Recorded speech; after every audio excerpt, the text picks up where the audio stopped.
What is up, everybody? So the title says Herc account, but I'm actually lying to you. This is my main account right now because I figure we'll show off Faker and all that. I haven't actually used her yet, though I've seen her toolkit. Well, I guess we'll use her against Richard or something real quick here. Also, the buffed Gray, her MP does more damage now, and she has Pierce and Vulnerability, and she refunds 10% of her MP.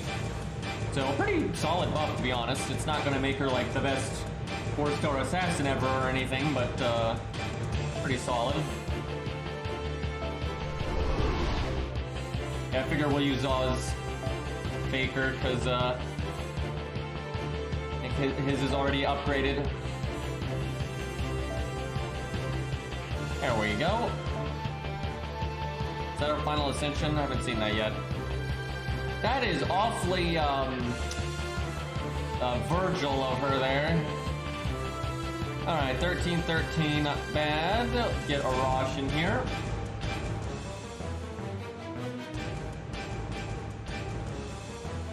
Where is the lad? There he is. Okay, scope. There's a bunch of construction going on outside, so I'm really enjoying all the sound effects. You all probably can't hear it though. Sound suppression and all that.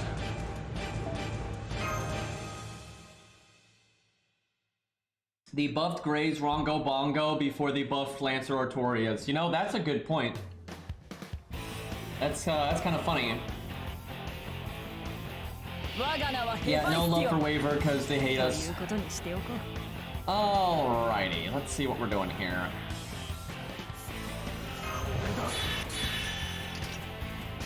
I have not seen her animations yet. Nice tried and true combo right there.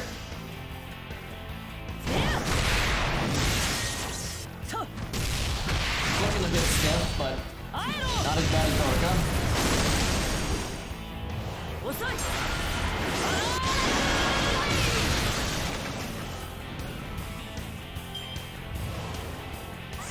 Good turn on their part. Could y'all attack one time, please? There you go.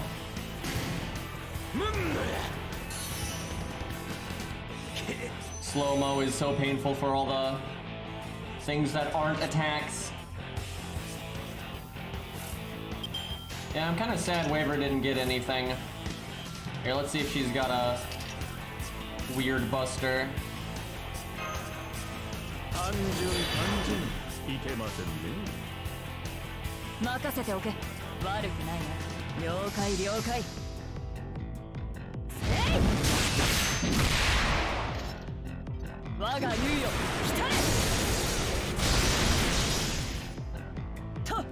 That reminds me of Executioner's Chariot in Dark Souls 2. The background kind of helps with that. Well, her animations are fairly simplistic and kind of stiff, but they kind of work, so it's not too bad.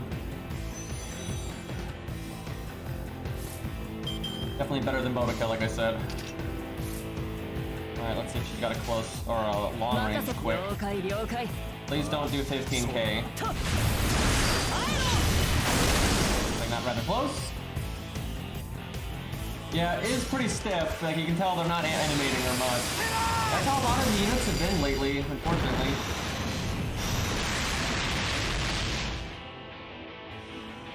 I'm hoping once the transfer of the company goes through, maybe they hire some new people, this will start to get better.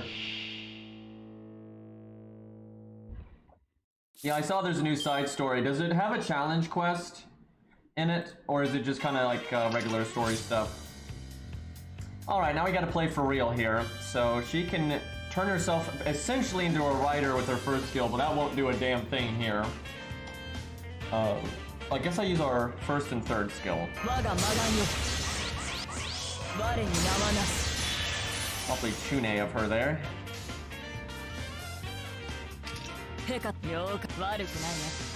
Oh, we need to do like Art Buster Buster. That's gonna be a terribly inefficient turn, but I want to see.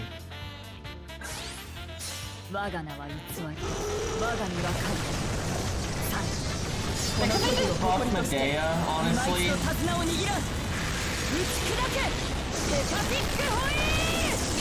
looks a little weird that she's coming in diagonally, but then she goes across the screen when the NP actually hits.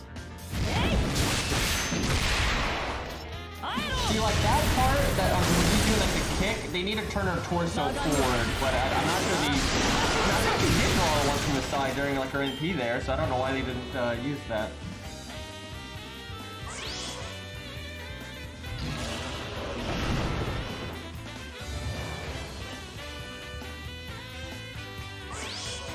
Great turn, great turn.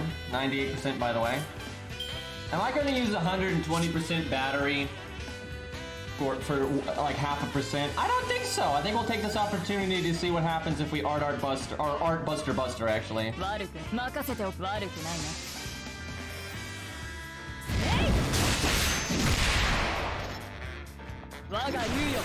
actually know if this is a BM combo until we do like Buster Art Buster. I don't think so though, because that's just 2 she did earlier, so I have a feeling she only has 2 Buster animations.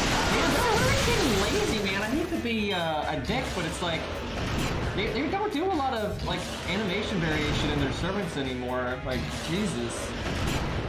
Like I said, I hope it's just temporary and they're kind of having to cut corners right now. Yeah, this song always makes me want to watch Bacchanal. Alright, let's do, just to confirm, we'll do Buster Buster NP. We're not really worrying about her performance. Oh yeah, she's only got the 2, for sure.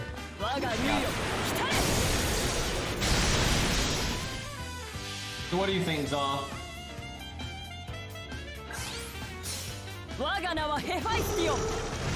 It's cool stuff, you know, Chariot's cool and stuff.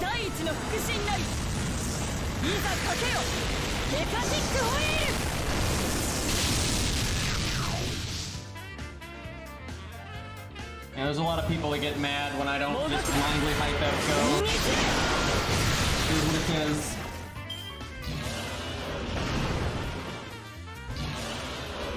A lot of people say that, dude. It's actually really like our Discord all the time. People are always on about it. Alright, we can finally use our second skill. So, she would have done a lot better here had we been picking meta combos. I needed her to live this turn.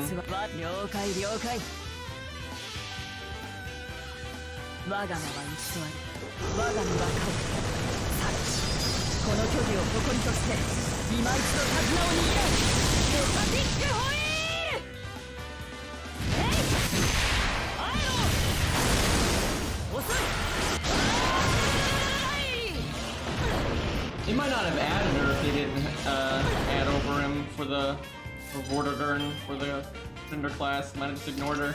Hard to say.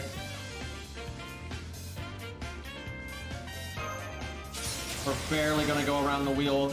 The skills that matter. Our third skill won't really do anything, because defense up doesn't matter when your health is that low.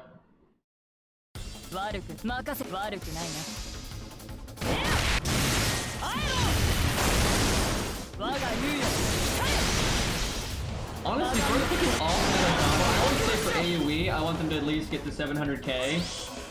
If they're neutral in AoE, I want them to at least get to 700k. And we've made it past that, and we weren't even picking meta cards, so pretty solid performance actually. She's nothing like crazy exceptional or anything, but she's not bad. She's oh, she's ST. Fuck, I just assumed with the Chariot that it was AoE. Excuse me. Okay, let's try her one more time, and we'll play for real and see how we get. Okay, yeah, if she's ST, then maybe maybe a little. Yeah, she's NP1. That's true. Yeah, for NP1, I think it's pretty fair actually. Yeah, let's give her one more go.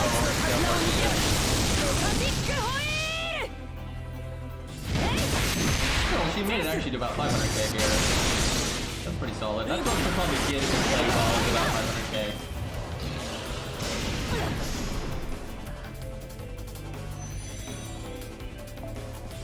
That's decently respectable. But she's got a fairly vanilla kit, just gets her NP really easy. But that's fine. Like, I don't think they need to be, you know, always adding new 4 stars that are game breaking. So I'm actually fine with their gameplay.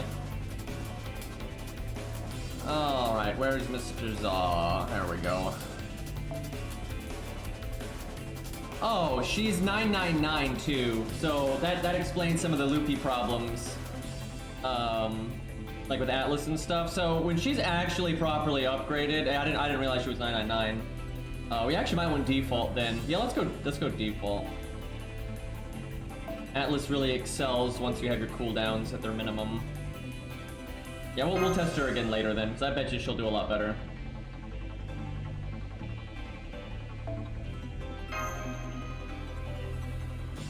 I don't think she's gonna win though. She definitely doesn't have that kind of toolkit.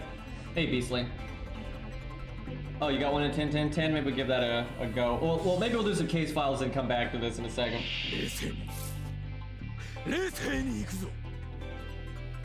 But yeah, I think 10-10-10 would definitely make a difference. Beastly, so how about that Armored Core news? I'm so excited about that. I've been saying this whole time that like what I've been looking forward to is Elden Ring and Earth Defense Force 6, but now I'm like, and Armored Core! And Armored Core is actually the thing I'm the most looking forward to now. I just hope it comes to PC. And like, with From having more resources than they did back in the day, I think they might really surprise us with what they do with that game, so I'm super excited for it. I think we're gonna have to wait a while. I doubt we're gonna get much in the way of official news until Elden Ring is already out. So I think we're gonna have to wait a bit. But yeah, Armored Core is my favorite game series ever, so obviously I'm excited. Just from like the little pamphlet information in the survey, kind of sounds like there's going to be a bit more focus on melee combat. I'm sure you don't have to do it, like I'm sure you can be all guns, but it sounds like they're going to put more effort into the melee. Yeah, I hopefully if they make a new Armored Core game, it goes over really well. And they bring it to PC, and it gets them to bring some of the other ones to PC, especially like 4 and 4 Answer, because those like are more marketable, right? It'd be kind of hard to market some of the older Armored Core games because of their graphics, but I mean, I'd be happy if they came to PC, but I'm not sure they would bother. Let's see.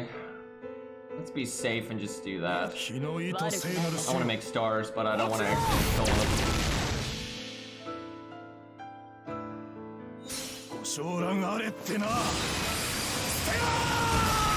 Hey, maybe they would actually like, you know, put a little bit of effort into the old games and fix them up a bit and put that on PC. I doubt it.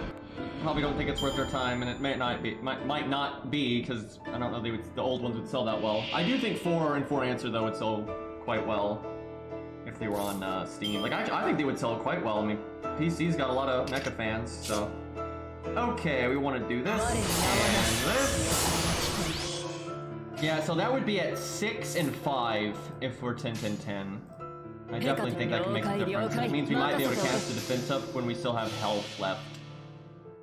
Yeah, VD would do okay. I don't know if it would do as well as 4 and 4 Answer, though, to be honest. You know? The next a lot smaller, the story stuff's a lot weirder, and I don't know though. This tries to go off and all that. I'd buy any of them really. But I'd buy a 9-breaker. You know what? I'm doing it. Click thing.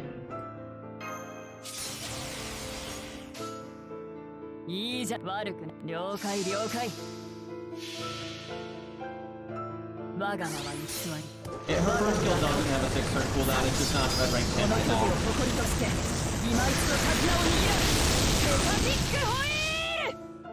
Yeah, I will say the multiplayer stuff in Verdict Day is pretty interesting. It legitimately has good flow off, which unfortunately 4 Answer does not. And it had an even bigger focus on PvP than 4 Answer did. Well, I actually like the PvP in 4 Answer more, although it's somewhat cheesy, but you know, what are you gonna do? I suspect the new Armored Core game will have a decent focus on PvP again, because we kind of always do that. Hopefully it's good.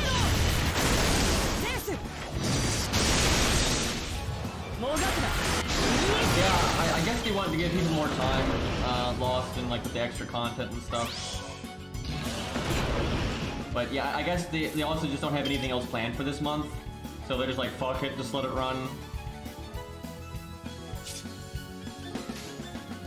You know, I might actually go with the Buster because I'm not sure looping is going to happen anyway. We're going to die kind of soon and we've got an 80% crit. But 3 of a kind bonus. Alright, we'll go with the Archer. That whole Gundam Overwatch thing seems like a bad idea to me. Because I don't think Gundam translates really well to how thirsty like Overwatch is and everything dies so fast and everything. I don't think that really worked. All these giant mechs and people just dying like a shot. Like, that's not really what I want out of a mech game.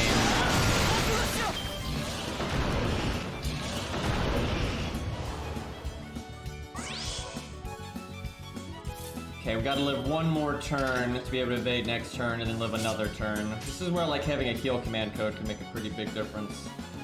30% crit versus anti-dragon damage. I guess anti-dragon damage because that's a 70% chance not to crit. Logical here.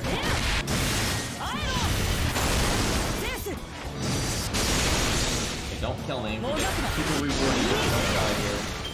No! Richard, you got a buff. Richard, you're an ass. Man, I would have lived there, done the evade, and then gotten to attack again. So we would have done better than the last time. But because we died like that, and we didn't even use the evade, we did worse.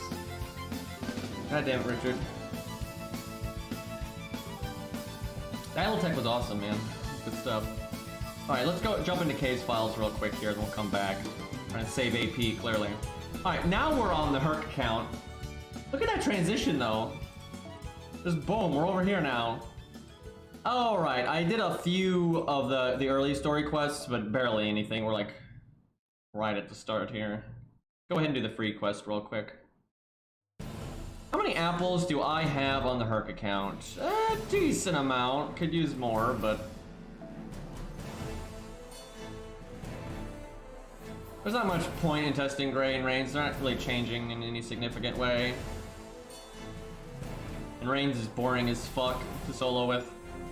Like, that's like if they buffed Merlin. I'm not using Merlin if they buff Merlin. Like, that's not happening.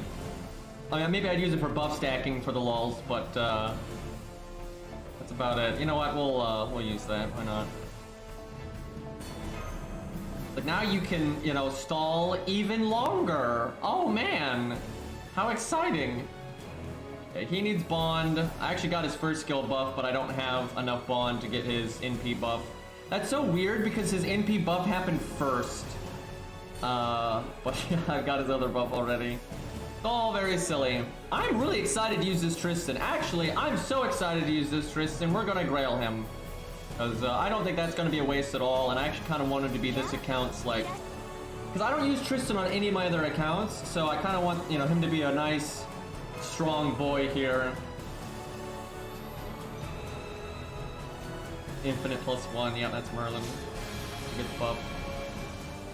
Because he could indeed last forever against a dragon.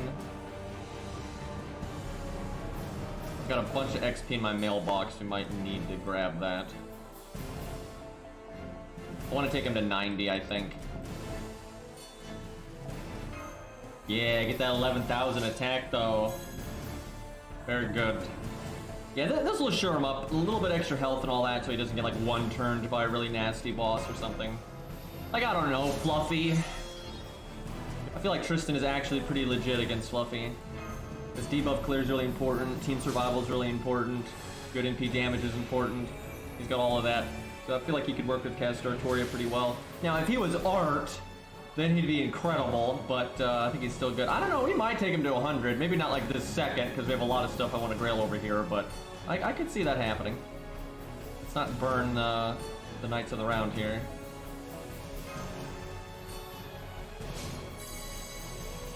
Okay, I like that. Can I tell it to just remove a couple of these? It's gonna remove like 300. I don't want to remove 300. Look at that. It's now your inventory is completely full of nonsense. Thank you, game.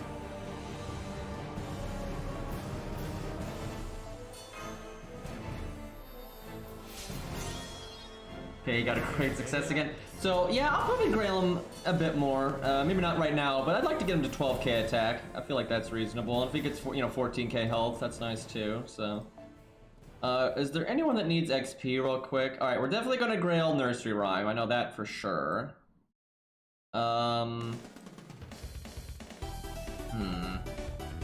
Yeah, let's go ahead and, or at least give her one. I need to make some inventory room anyway. He deserves it. The book.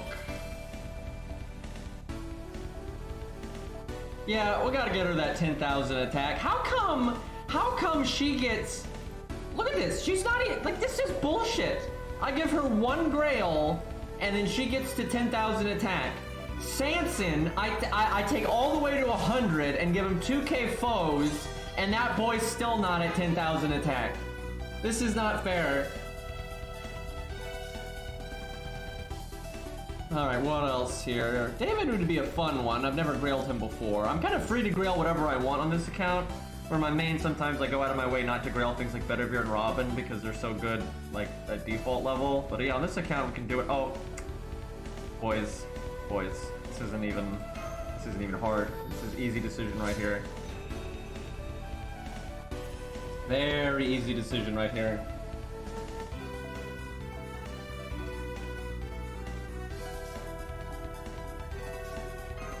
Look, he's about to get 10,000 attack too. He's probably going to 100. He's definitely going to 100. I want to see that NP damage. I'm very satisfied with this already. I like this.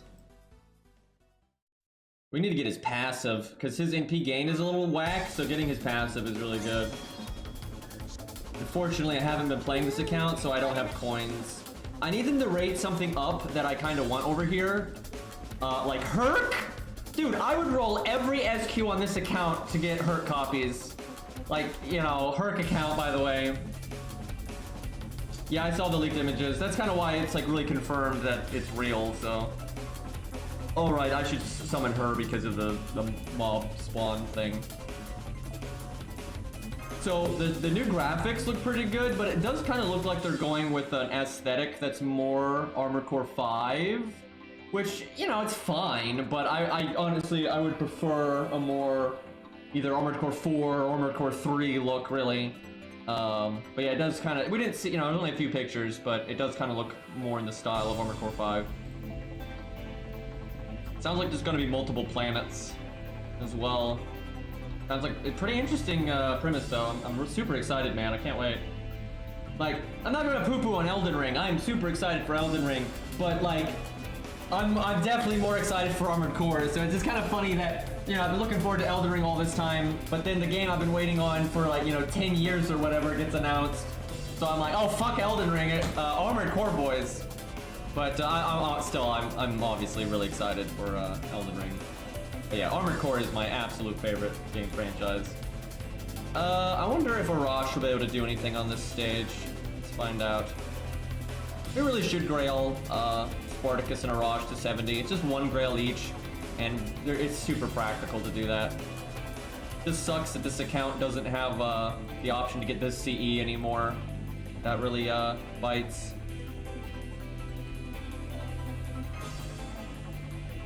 I guess we just have Astoria do the thing.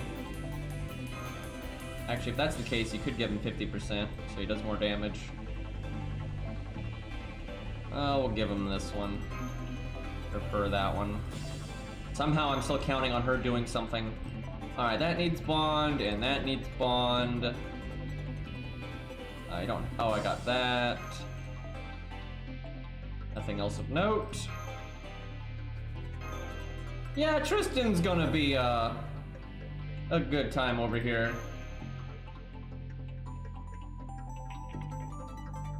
There's always the 4.5 rerun. Oh, right. I don't think they would do that, though, with case files right now. I think they'd do that later. You could roll story to get our copies. I mean, I could, but the odds are pretty against me. If I would do it if this account needed, like, Asclepius But it's already got that, so... Oh, White Day. Okay, there we go. That could be it. Like, that cuts out all the waifus, so that increases your odds pretty dramatically. I just hope they don't rate up Cersei again like they did. That killed me. That fucking killed me, dude. Like, I normally love rolling on White Day. Yeah, if they don't rate up Cersei or any other stupid shit like that, we'll probably roll on White Day on this account. That's sensible. Alright, let's see what Arash can do here.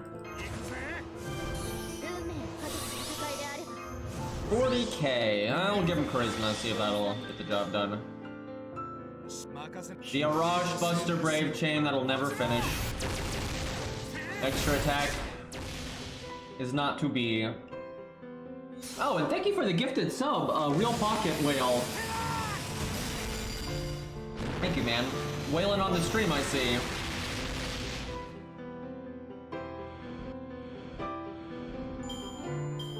We're continuing the sub. It's same thing. Same thing. Continuing the sub, gift the sub, what, you know. Alright, Arash did the thing. And Spartacus do the thing. He doesn't have a whole lot of damage up here.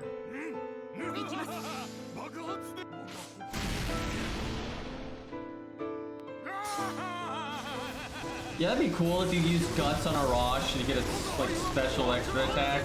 I think that'd be awesome. Unfortunately, they don't do things like that. We almost killed. So, how often do you use your level 100 Spartacus for farming, and how does it do? I imagine it does pretty well, because 100 is pretty hefty, so I think it can punch through a lot of these stages, I would imagine, during events and whatnot. All of the time? Yeah, I figure it's probably pretty effective.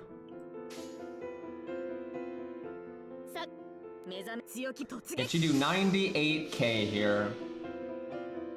Yeah, I think we'll grail our Spartacus and Arash. I think that's worth doing. Besides, we're gonna get a grail out of this event anyway.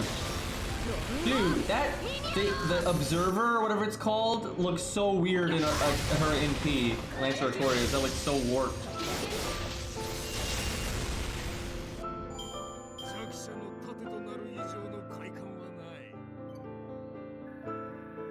Tristan, you're not going anywhere. Work with me, bud. We gotta get you to Bond 4. I want that NP buff. My Spartacus is Bond 14? But you do farm with him a lot. Oh my. Man, you're like, that's crazy, because I just got Q to Bond 15, so... I'm getting put to shame here, man. I'm so glad I got Q to Bond 15, though. That was so satisfying. I was very happy with that. You have annihilated oppression, yeah. 1 Grail, 10 levels, man. That's, pretty swell. Nice little stat boost. Yeah, you gain like 800 attack for 1 Grail. Pretty legit. Hey, start killing her. Okay, now Arash. Little extra oomph on our boys here. It's probably all I'll do for them, though. I don't foresee me grailing them beyond that.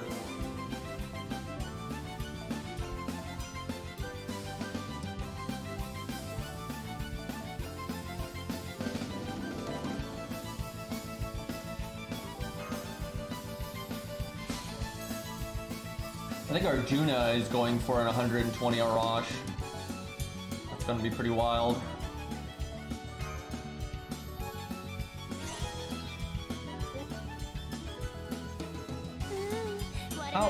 This account must not be anywhere with the coin system, but let me look. Only our golds will have anything. Okay, Tristan's got a bit. What are Tristan's passives? Let me see. His third passive, anyway. This boy is so strong, dude. I cannot believe they buffed him so much. Anti-caster. Okay, that's pretty useless. So it's either extra attack or the battery. Let me think. The battery is good if you want to NP, then use his battery again, and then NP after. Extra attack is always nice, though. I'll wait for now. I gotta think about that. Caesar only has 30 coins. Fucking Herc only has 110, so he's 10 coins away from getting anything. He probably wants the extra attack up, I would think. Oh, look, and Kita's already got his anti-berserker. That's balanced. Alright, so we can't do anything too special right now. Yeah, I need to actually roll FP a bunch, because I don't have any of the low star coins right now.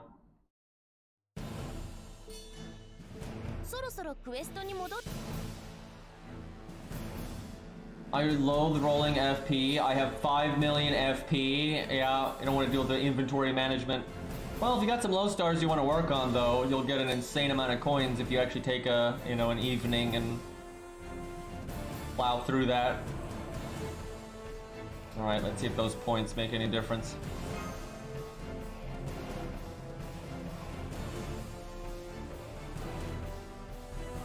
$85 million FP. That's like a whale that hasn't bothered using FP in like a year.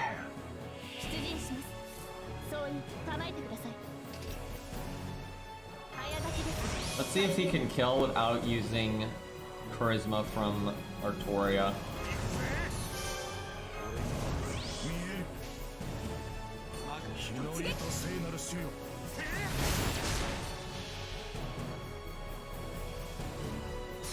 I rolled a ton of FP for coins, but I had 6 million FP at one point. Yeah, I think the most I've ever had was like 3 million. I normally try to use it every time I notice it's starting to get a little too high. I try to like at least use a chunk here and there, like 100k or 50k. Just, you know, every once in a while use a bit. That way it never gets too out of hand.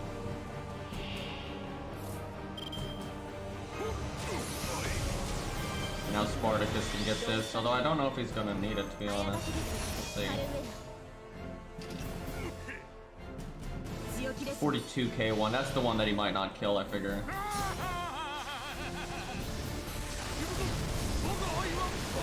Alright, he got it. I don't know why I'm using Lance Oratoria for the third wave, though, to be honest, but he's strong.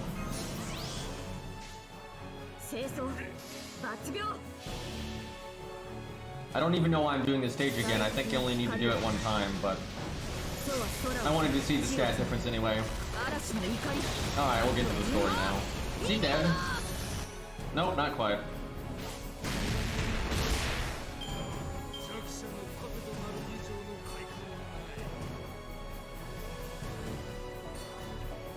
Someday, Tristan. They make you work for that Tristan NP buff, man.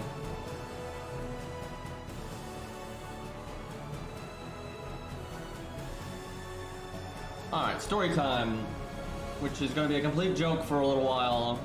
I think there's some good stages later, though. So I didn't see chat. Did the new chapter for Faker, does it have an actual challenge quest in it, or no?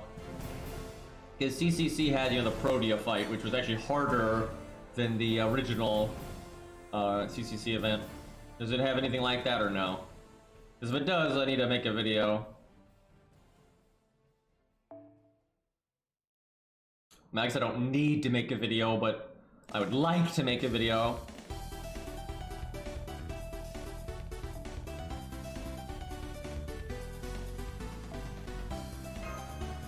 Chat, this is how you play FGO right here. This is the correct way to go about playing FGO.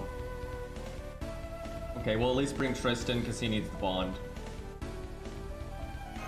And then I guess Ku because he also needs the bond. Did anyone else need bond? I mean, I guess everybody needs bond really for coins. Anyone that I care about anyway.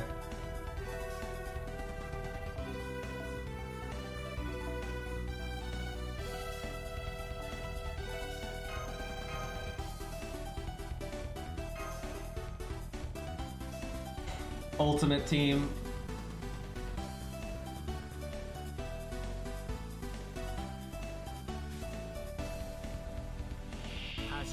Oh, this background. 45k. That's something.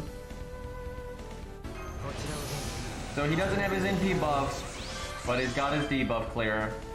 This is oh so silly.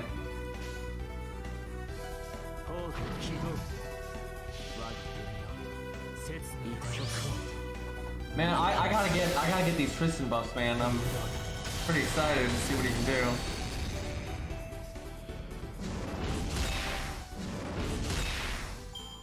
Hopefully we get some of his materials and case files, because we've only got his second skill at 10.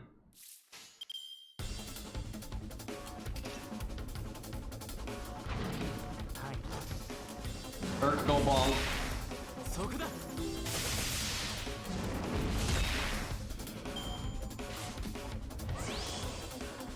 Let's see if we can at least kill 2 this turn.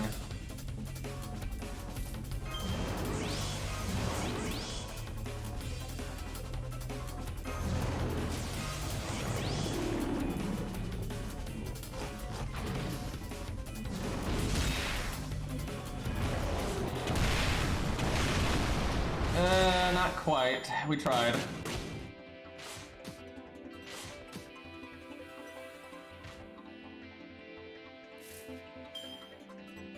NA gets most animation updates early, but there's a few exceptions, sadly.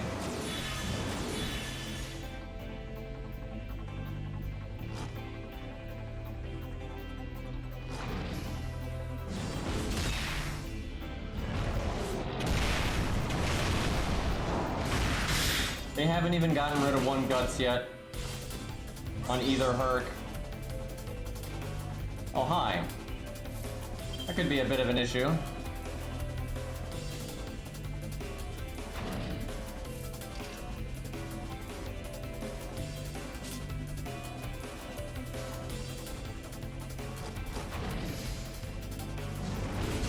I'm actually not sure which Herc hits harder because Beastly's has slightly higher attack stat than mine.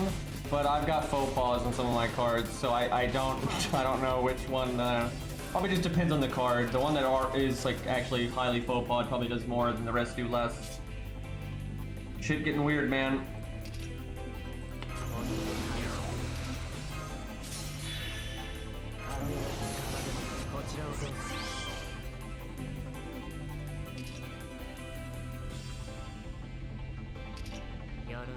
Let's see if he can get his NP. Although Art Buster Art would have been more NP gain. And it probably would have been an... Oh, never mind, it's enough anyway. Excuse me.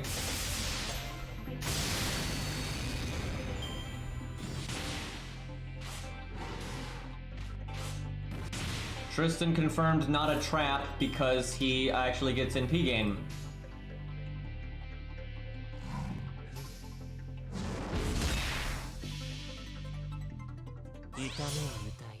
I got a bunch of faux pas too on my main that I'm just sitting on, and I just cannot decide what to do with them.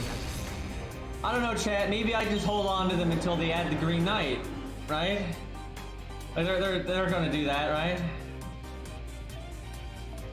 Billy and Mori though really do deserve them. I mean, this account is NP4 Tristan the same way anyone would get anything. You know, just shit happens. Meanwhile, at NP1 Herc, though. BBB decks, yeah, they do benefit quite a bit from it. I give him to Gwaine. Oh, nah, my ult. No regrets. Oh, there he is. Why not? We'll do it like that. Right, and Zaw's got the passive, so he gets the battery with only 50%. That's so good. So he can do even more damage.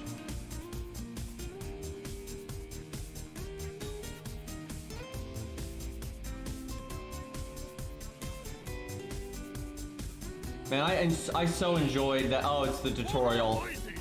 But I so enjoyed using Zaw's Spartacus for that Luvia solo. That was such a... The gameplay in that was really interesting. It's rare that you get like a solo like that with Spartacus, so I was very happy with that. Right, he can't NP, damn it, but I feel like double overcharge him. You know what? We'll just pretend this turn didn't happen. Just a little stun here. It's not gonna be enough though. Damn it! This turn didn't happen either. Don't mind me, chat. We're just waiting around here. Damn it! Come on! Yeah, there you go, you big dum dum. And his health doesn't even matter. Alright, let's see the damage difference. So we'll do my Spartacus, then Zaw's. See what the difference is. CS, yeah. Alright, 52k, which is respectable. I think that's a totally respectable for a AoE farming unit. 107. That's yeah, a little bit stronger. Mori though. Maybe we use Mori for the Case Files challenge quest. Might be a little hard to do with the way that fight works, but we'll see. 80k, alright. It's almost double damage, yeah. The CE, man. A lot of stuff adding up there. I need those. Give me more.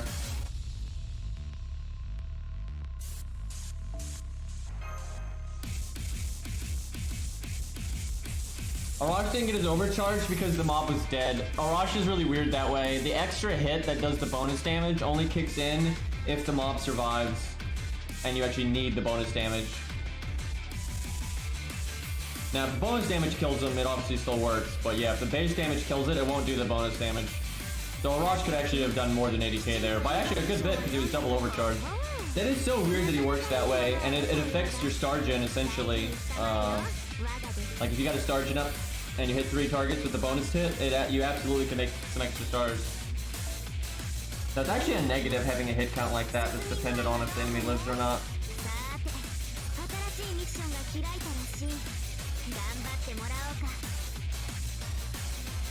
Just better if you do the hit count naturally.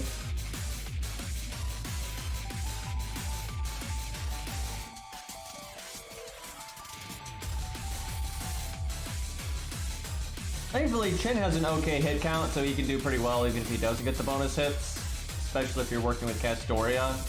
But yeah, it can matter.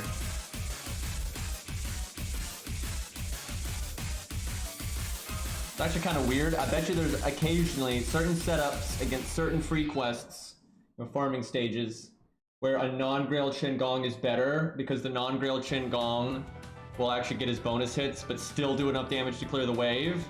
And then because maybe you're fighting, you know, berserkers or whatever, you need that extra NP gain and it actually makes a difference. Now, I'm sure with a strong enough setup you can force it and it doesn't matter, like double Castoria, you're going to get your NP one way or the other. But so, there's probably someone out there with a setup and a certain free quest where a non-Grail Qin Gong would be better than a Grailed one. Does she actually get the mask in gameplay, by the way? And I know Shakespeare gets one too, but they don't let you unlock it because, you know, of course not. I don't know, if she gets that and she does, really? Why not just make it a costume then, like they did for like Lee's glasses and, you know, BB having a tan, you know, and shit like that. Like those are such, you know, minor costumes anyway. Why not add this, especially for Shakespeare? Like, since when did Shakespeare get any fucking love? I'll have to check if Shakespeare gets the mask in gameplay. You could summon him, I think, next stage or something. I don't think you can get the bonus spawns in the story stage, but we'll see. And we'll do it like that, actually.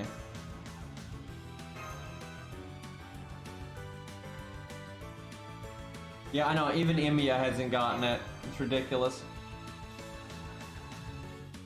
You can't get Musashi's eye patch either.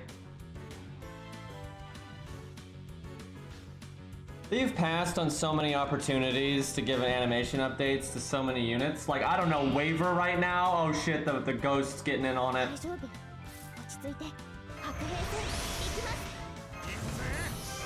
Oh, it's only these 3 enemies. If we just fire everything. Why not?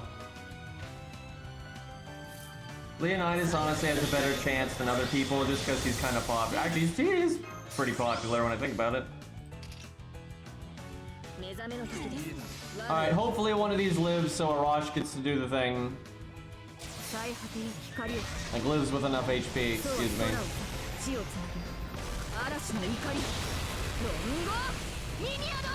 Mysterious Ghost X. Oh crap, I don't think they're gonna have enough health left. I'm actually not sure they're even alive. Okay, it's alive. Chat, I'm not sure the ghost is alive. I'm really smart.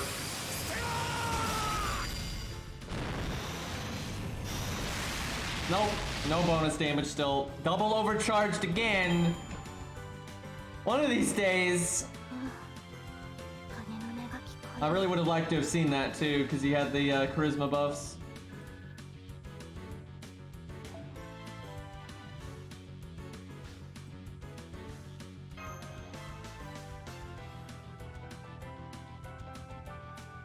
Yeah, Gray's pretty intense.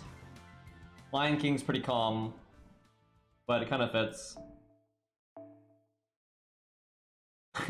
Gray got the upgraded NP though, and Lance Artoria doesn't. That's so weird.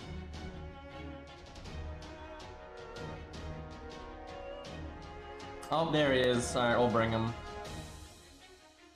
See if he gets the goods here. Like, why bother making this and then not putting it in the game?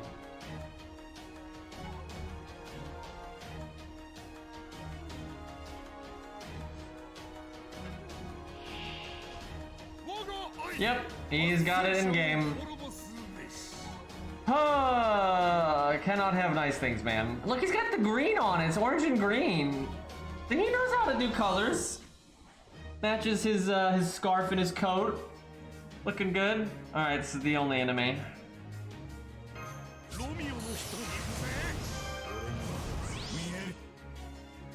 That's nice though. His Buster Up hits them both. His name is question mark. Who could it possibly be, chat? Man, I want that. I'd use it. That's cool. Damn you, game. Alright, this is probably Arash's time to finally get to show off his bonus damage here. After 3,000 years.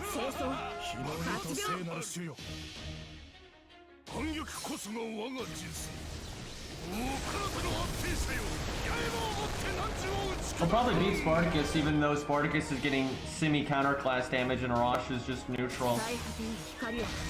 They got 72. Now, to be fair to Artoria, she doesn't have the buffs from Shakespeare. 64. So far, Artoria is losing. Bit of an oath there. Alright, what can the champion do? Extra 25k. 93! How about that? Imagine if he was counterclassing. Didn't actually kill the enemy, though. We did try. We're actually going to be here for a second. This team is not going to be good for cleanup.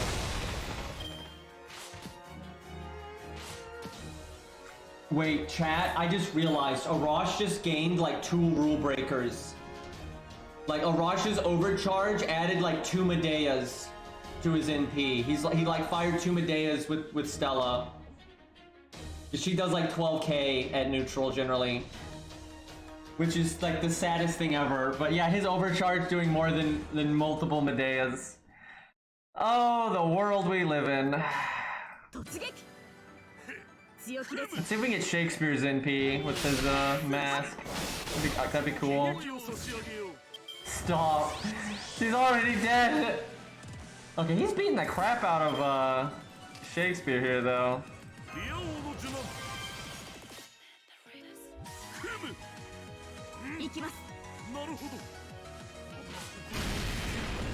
A day above someday. Does this thing have like taunt on Shakespeare? Like what? Damn, I don't think Shakespeare is gonna get his NP before the mob does. I'm trying, but it ain't happening. Artoria though.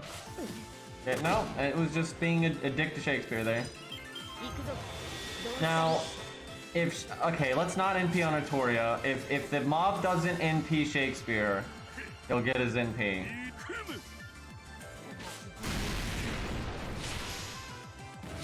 Don't. Okay, she actually lived. Shakespeare would have not. That was like 8.5k or something.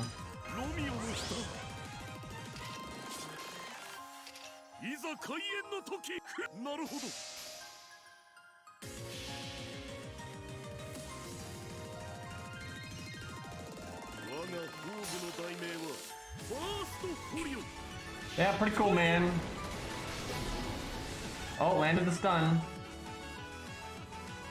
The grade didn't really change. I mean, same shit, really, just better.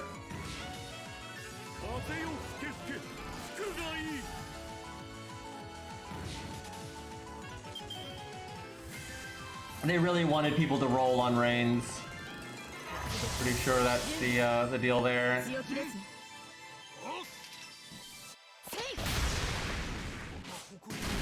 Like, for real, like, that's why they give him a big strengthening like that, is because they want people to spend its Q on it.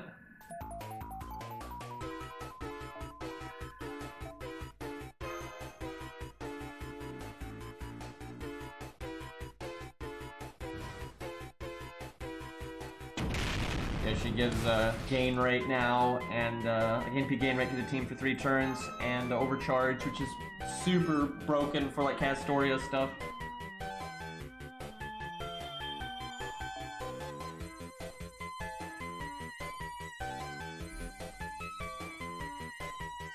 There's the side episode, but I don't think you can do. I did a bit of it on my main account, but you can't like do all of it unless you do more of the regular main story.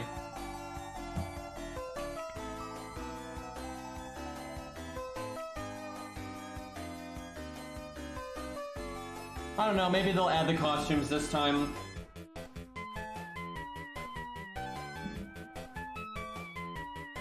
But they didn't last time they did the event.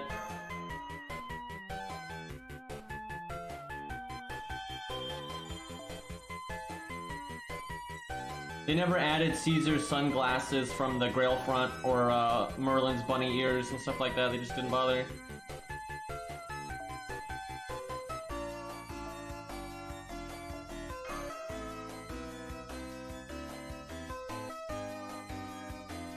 Fine, we'll show that off.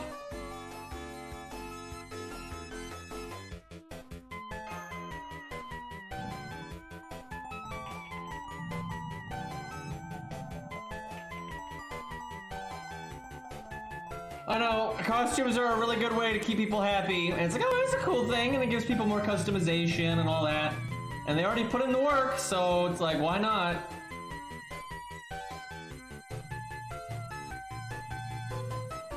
Especially when they have added things like Lee's sunglasses and stuff like that, so invisible air.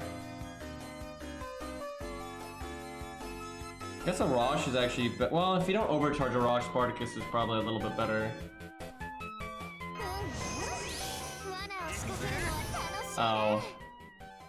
Well, we can do that. A little awkward. You should kill them all.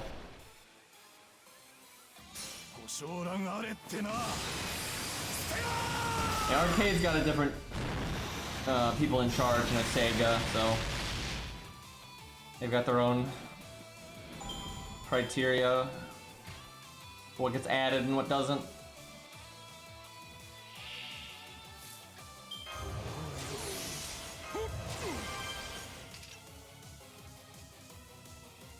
$40K, he can handle that.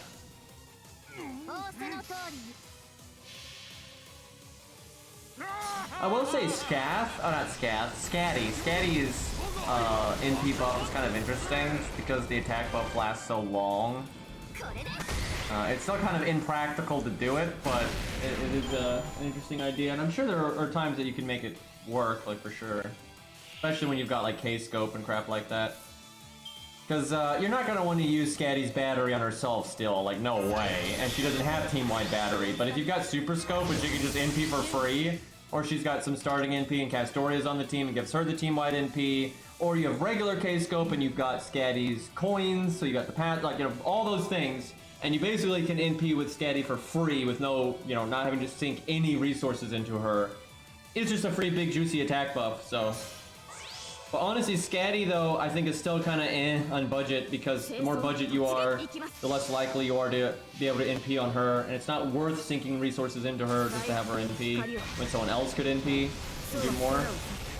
But yeah, if you've got Super Scope or team-wide NP, Scatty coins, that kind of stuff, pretty strong.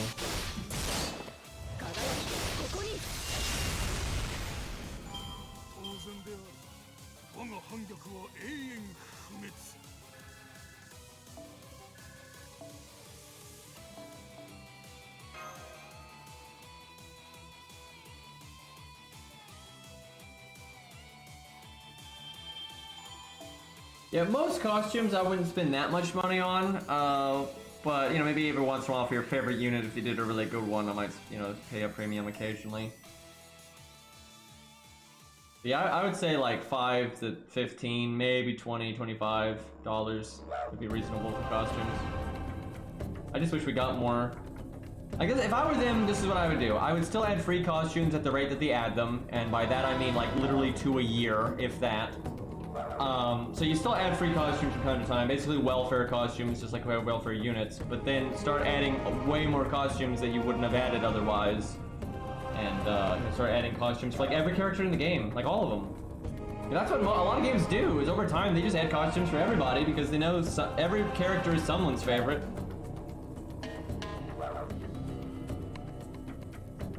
Is this the main story? What am I doing?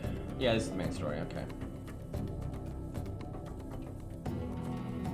Sure, I'll do the story support just cause. Give me that FP.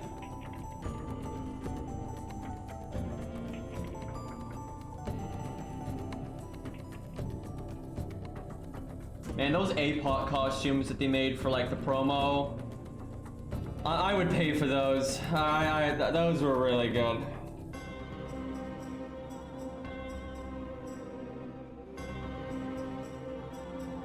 Jack was wearing clothing, so that was a thing. Spartacus was a cop. Oh, boy, did we bring a terrible team for this. Oh my god, I'm just gonna restart now. Like, we might be able to win, but it would take like 3 years. I don't need AP that much. Yeah, Spartacus had a gun. We'll still summon her though, it's fine.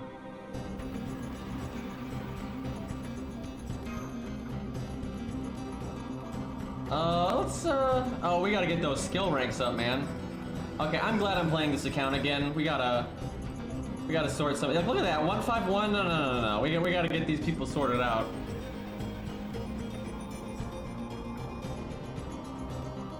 Look at Medea trying to be a caster. What did meme?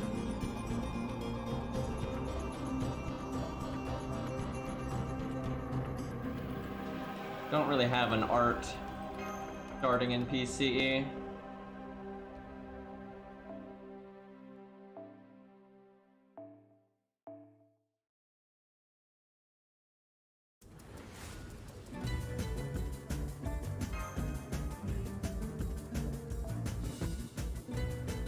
Still want Tristan and Ku Bond if I can afford it. Need those Ku coins. And then Tristan just needs his bloody NP buff.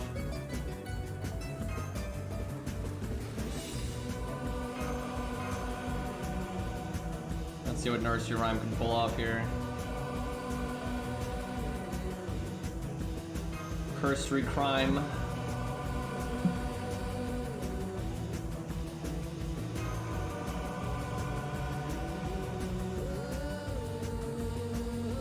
Yeah, putting costumes in the Gacha is a terrible idea because you really want to monetize to people that don't want to roll the Gacha, right? Like, a set price is way better for costumes. At least they have a safety net now. You know, I never have made a character in Dark Souls named Ku. I don't use like single spear much, I use dual spears, so... But I do love dual spears, they're one of my favorite weapons, if not my favorite weapon in that game. You know what? She got both of her art cards, so... this is a good time to click buttons. I got her not having her stuff maxed out. You don't need Star Absorb when you got a rank 10 Mozart. I don't think I've done Mozart's buff, so he doesn't have the art resist down. Let me check. Maybe I did it? I didn't do it! Oh, I'm an idiot! Oh, we could have done more damage, more NP gain. All the fancy stuff. Messed it up, chat. Yeah, she's like unbelievably tanky right now. This is where I wish I had taunt. If I could give her taunt, she could just face tank the machine gun like it's nothing. Iron Book.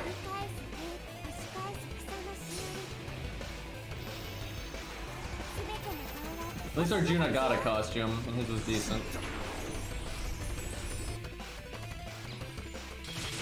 Look at that damage! Jesus, it's a shame that the boss didn't have more health. Look at her, she's just shredding!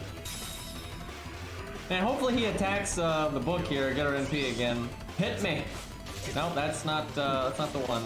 That's still not the one, you bastard.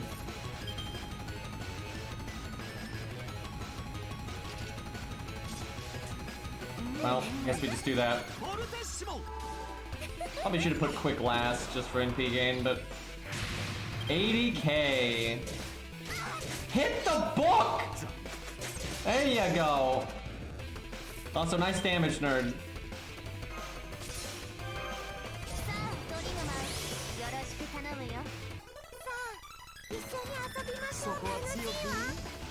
Probably won't kill. We don't have a lot of buffs left. Can we get a nursery rhyme animation update?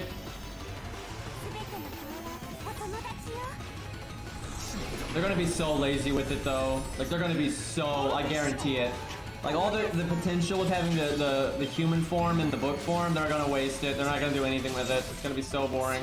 Oh, look at him doing Pierce Invulnerability. You're so fucking cool with your mask and your Rainbow Six Siege get up. Unnecessary art chain. Yeah, her third skill has battery.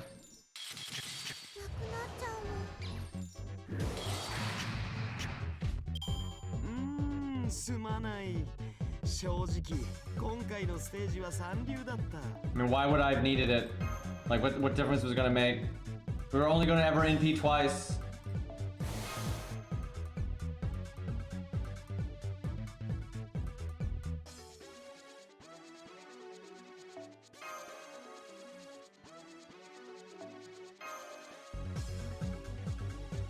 Like, if the fight went on longer, I would have just used it for a third NP, but that was never gonna happen.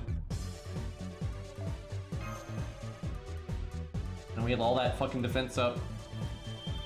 Like, are you really backseating right now on, like, the world's jokiest joke stage ever? Like, why does FGO always like this, man?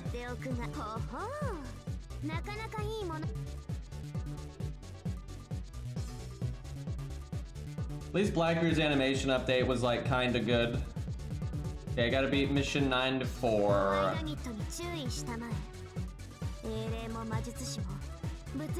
Which is get 10 of something. Let's see, probably kill 10 of an enemy.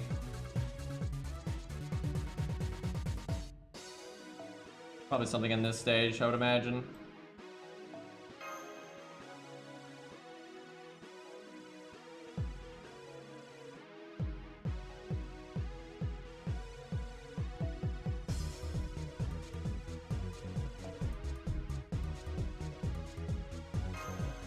This team is pretty easy.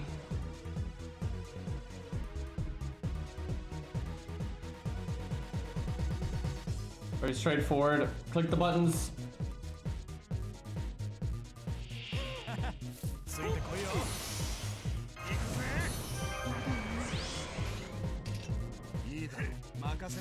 Man, if you've got like 100 Arash and 100 Spartacus, man, that is just... And everyone gets them, right? You don't need anything special to have Arash and Spartacus.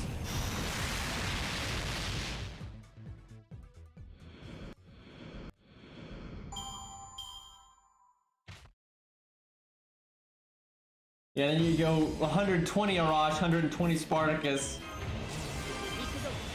Very unnecessary at that point, I feel, but I really will be able to farm just about anything. Start using them in single target farming stages. I actually really like the single target farming stages. They're normally pretty unique and fun. Like Grailed Billy, it's normally very good for them.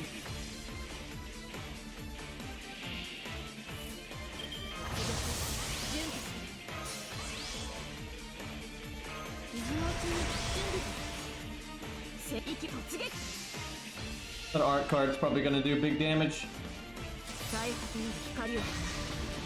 wonder if they're ever gonna make a farming stage where it's like those gauntlet stages where you can kill more than 3 enemies per turn, where like the reinforcements show up immediately. That'd be kind of interesting to have like a farming stage with 1 wave and like 20 enemies or something. That'd be pretty spicy. And there's also they've done this now like once where they did where there's more than 3 enemies in a wave, like all at once, like in Lost Belt 6. They did that for a farming stage, I think, in an event. Kind of interesting to have some different stuff like that. That's not that interesting of a gimmick though, because it just makes AoE farming easier, right? AoE doesn't care how many enemies there are, and it just makes Refund even better, and Refund is already broken.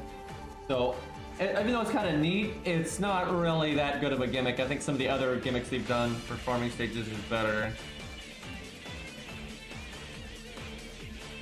That really wouldn't take forever because you're basically doing 3 free quests for the price of 1. So who cares if it takes longer? Like, that doesn't make any sense. Nothing happens. Like, when you're, like, people are like, oh, it'd be too draining. Meanwhile, they do the exact same stage like 30 times in a row. Like, what's the fucking difference here? Like, what's the difference between doing like a typical 3-turn 30 times or doing something, you know, a little longer, like 15 times? Like, literally, what's the difference?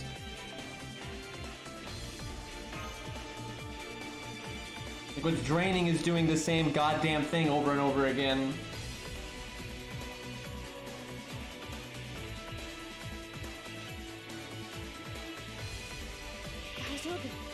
Just never farm. Yeah,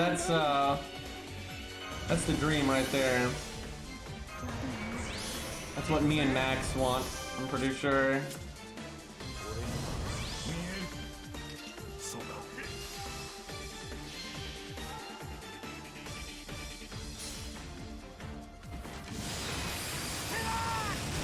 I'd be all about stages though that were way harder and you just got way more done per stage.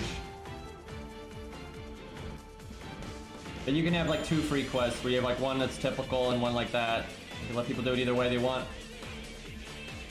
People are fucking morons though. Like, I get tired of this, like how stupid people are, because it's like, for real, let's say you made a lottery event and you make the typical final lottery farming stage like it always is. Same drop rate ratio, all of that, and it's just there like always. And then there's an alternative final node that, you know, it takes way longer and it's maybe much harder. It requires like survivability even just to beat it. But you get, you know, because it's gonna take longer, you get more drops to compensate. People will only do whichever one is mathematically like the more meta one, even if the difference is super tiny. They'll just get instead of doing whatever they want to do, instead of just putting their time into the game the way they want to put their time into the game, and even though they just have more options now, people will be unhappy. 100%, because people are fucking morons. If the meta one turns out to be the one that's like harder, people will feel pressured to do it, and they'll be mad that they even have the option, and they'd rather that option not even exist. So they can do the farming stage that they always do and not feel like they're missing out, even though you're not missing out. It's just a bonus. Like, but people are fucking idiots like that. It's crazy. Like, they're actually that dumb where they would rather do the event, and even if the stage that they're doing is less optimal because it's the only one available, they feel like they are being optimal. And so, but even though they're gonna get the same amount of loot, they're gonna get the same loot at the end of the event, you know, regardless if they don't want to do the other thing. They're still gonna bitch about it. Like, that's absolutely how people are, and it's not just in gacha games. People are like this in, you know, MMOs and other, you know, ongoing style games and stuff. Even fucking Monster Hunter people get like this. It's ridiculous. I can't stand it because of that idiotic baby mindset. Like, we can't have nice things in a lot of games. Like, imagine having options that are all reasonable and good enough to get the job done. So instead of picking the one that you actually enjoy the most, you feel like you always have to pick the one that's, you know, 2% more optimal. Oh man, like that makes any difference, right? Like if you're gonna get 2% more reward from the event or 2% less, like that's gonna make or break your account. Like people will, it's just so bizarre to me. People would rather do something, you know, unfun that's optimal than something they actually enjoy that's like just slightly suboptimal. You see that in Dark Souls, for God's sakes and shit. Like that's always how it is for some reason. I like how we got the Excalibur music and we're using Lance Oratoria.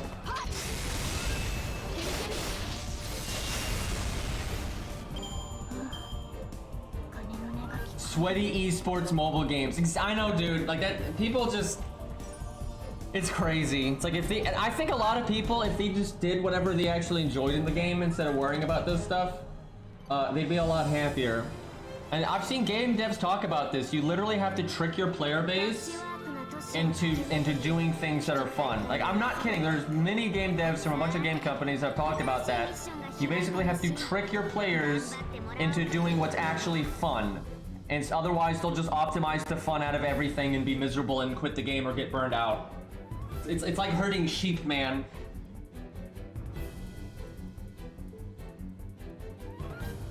Okay, let's see. I think we still need a few more missions here. We probably need to do both free quests then, because we only gonna get so much credit from this one. But we'll do this one a few more times. Oh, we need to bring Gray. Because you need Bond. Ah, fuck. Man, I want Bond on my other characters, though. But yeah, I think there's a mission to bring Gray a certain number of times, and... I guess Q's not as important, because it's not like he's gonna... wait, do we not have a copy of Gray yet? Oh, Jesus. Because, my main has her, but that's because it has her from last year. I guess, yeah, you don't get her yet. Huh. You normally get the welfare, like, right off the bat.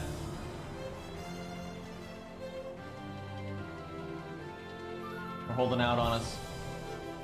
Gray mod check.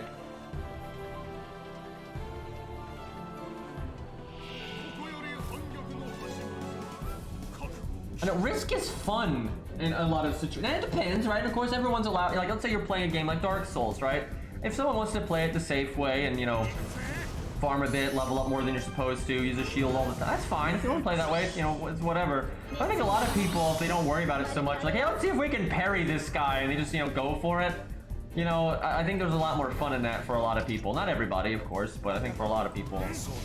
You know, just playing around, man. Like, when I'm playing, like, Elden Ring when it comes out, I'm not gonna be sitting here with a calculator like, okay, we gotta optimize our soul gain so we can level up as fast as possible. We gotta, you know, pick the most efficient route through the open world. Like, what's the point of it? And you know this is gonna happen. I guarantee you in Elden Ring, especially once people are, like, making second characters and PvP-specific characters, people are gonna open world game, but they're gonna have like they're gonna sit down and make these ridiculously like optimized routes through the open world, so it's not even an open world anymore, right? It's like, why are you playing this game, right? Like, it's just so ridiculous, man. Yeah, gotta get those Excel sheets. And you know, some people like doing math and they like figuring that stuff out, and like that's fine too, you know, but like that's not most people. Most people don't really enjoy that stuff and they just do it because humans dumb. But yeah, some people, they really enjoy like the process of, you know, understanding what's better than this, or what's better and what's worse, and, you know, figuring out the right routes. You know, like speedrunners will enjoy figuring out what the right route is, you know, it's like part of the fun. But that's not most players. Like, a lot of players will copy that mindset because they feel like they're supposed to, but they're not speedrunners, so... Because I get it. I totally get why some people like speed. But here's the thing: most speedrunners know how to not speedrun everything, right? When they're actually speedrunning, right? Of course, they are thinking about that stuff and optimizing that stuff and playing that way. But they'll still pick up a game and play like a normal fucking human being as well, right? Time and place for everything here. And again, a lot of the people that copy that kind of mindset aren't even trying to speedrun. So what's the point?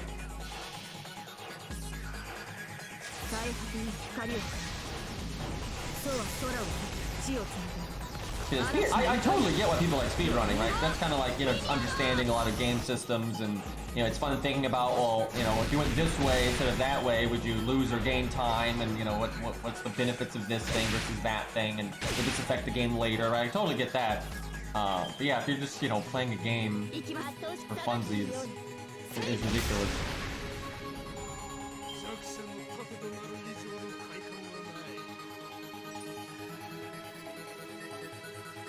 And especially in a game like FGO. I mean, come on, dude. Like, such a huge draw of this game is using the characters that you like. And like, beating up the bosses with characters that you like. And fun teams and the different synergies and, like, that's why the Grail system exists, for crying out loud. And sure, you can play FGO however you want, right? Whatever you enjoy. The thing is, I think a lot of people play FGO in a way that they don't enjoy because they feel like they're supposed to, right? Like, people get pressured into, like, because you see it on Reddit and Discords and stuff, people are always talking about how to optimize, so people just kind of get wrapped up in that mindset and it spreads. And, I think people really legitimately forget to have fun in this game sometimes.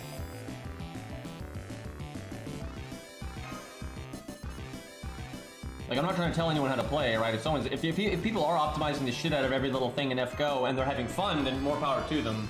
But I think a lot of people aren't having fun and they're doing that.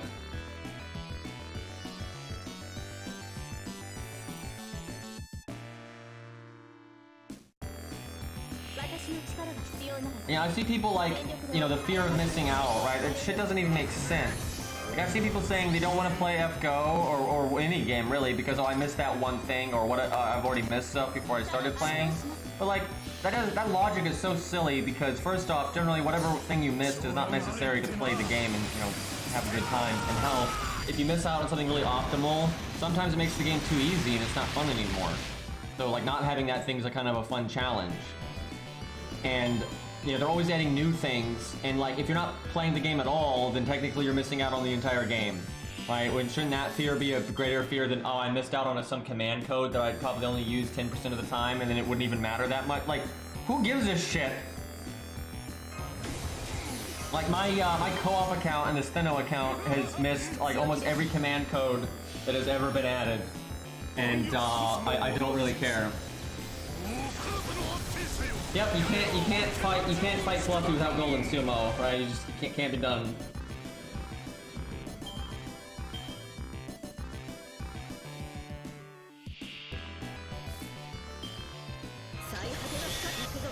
I'm sure they'll make it a PvP game soon enough, but that's a different rant.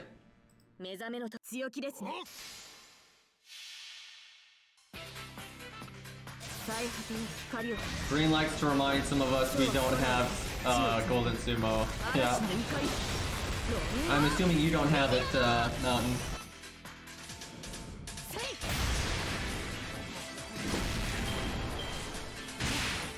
$206 health. Dad, I had to delete my account. We just 4-turned instead of 3-turning. If I had just opened up my Excel spreadsheet, I could have prevented that.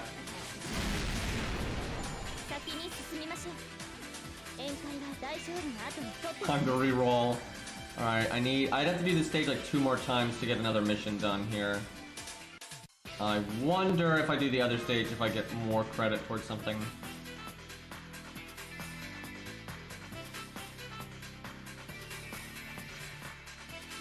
Chat, when I play Elden Ring, I'm probably going to use a suboptimal weapon. Oh fucking no.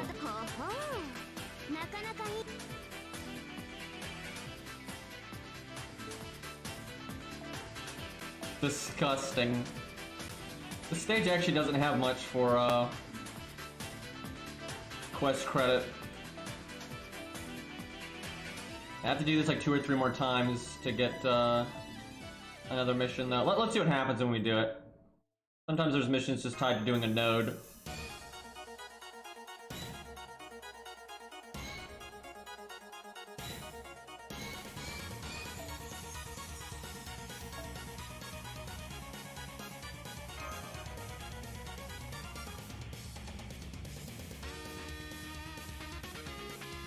Lottery events follow like this exact same formula though. Like I'm not trying to brag, but like I've been playing FGO for a while and I can't even fathom needing a guide for any event that's ever existed because FGO just follows the same logic all of the time in the way they do nodes and the way they do like what drops and what's efficient where.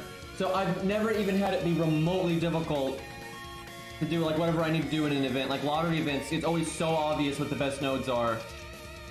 And it's like obviously you want to get the CE unlocked first and then farm a stage that drops a lot of lottery stuff, especially after you clear the shop. You know, this is not complicated and it's been the same way in every single lottery event that's ever existed. Like sure, maybe if it's like your first time playing a lottery event or something.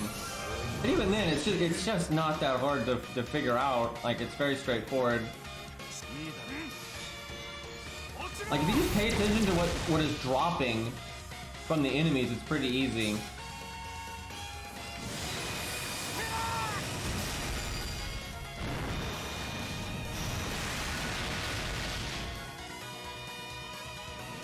And same thing for most mission events, they're generally pretty easy too. And actually, what I think is more useful for mission events isn't a guide, it's just looking up what the missions actually are. Right? Because then it's generally pretty easy to figure it out yourself.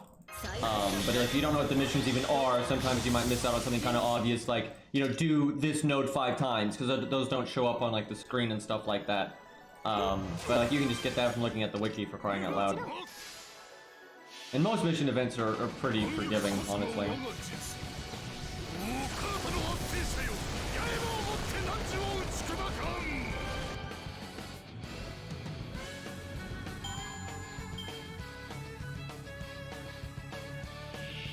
Yeah, and before, it's true, before you didn't even get those little things that would show when you had an event enemy in the stage and stuff like that. But that used to, I already used her bus drop for some reason because I wasn't paying attention. That might prevent us from doing our job here. Whoops!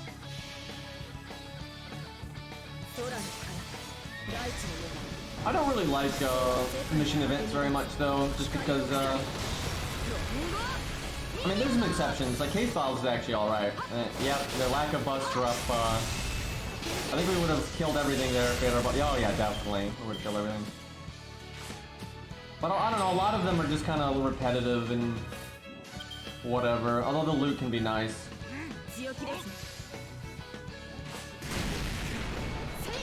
Background art is obviously Toontown. That's my house. Great architecture. Okay, we need one more mission, I think. I don't think we'll really get from that node. Unless that was that last one might have been an event stage. I don't know if it was weekly or event. Because I only need one more.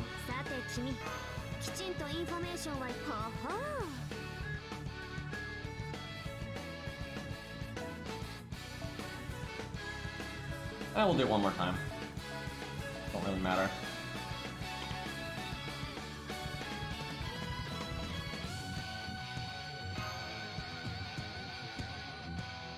Tristan Bond, though, that's going pretty slow.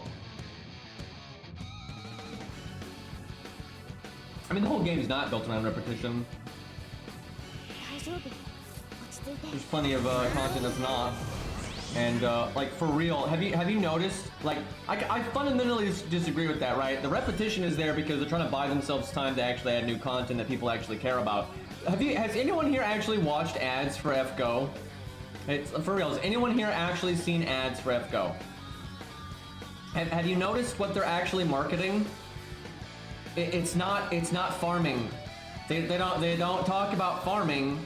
Look at all these people that haven't watched an ad for FGO. Like, Jesus Christ. I don't just mean like on Twitch or whatever. I mean like, you know, FGO on their YouTube channel puts out ads all the time. They're always playing up the RPG. They literally have like the voice actor say RPG in every fucking ad. Right? And they show the story CGs. The overwhelming draw for FGO is the story. It's like 1000% it's the story. That's all they market. And all the farming is just there to buy them time until they add a new main story. That's it. And a lot of people, I know a lot of people that don't even play FGO when there's not a new main story or an event that really catches their attention. That's why they make ads for the more, like, fancy events like case files, because they know that they know that a lot of players aren't playing FGO until there's like a big reason to. They're not doing all these dumbass filler events. They're not logging in and doing daily quests. That's the hardcore dumbasses, right? We poor few. We're not the majority of FGO's player base, not even close. Most people do not log into this game every day.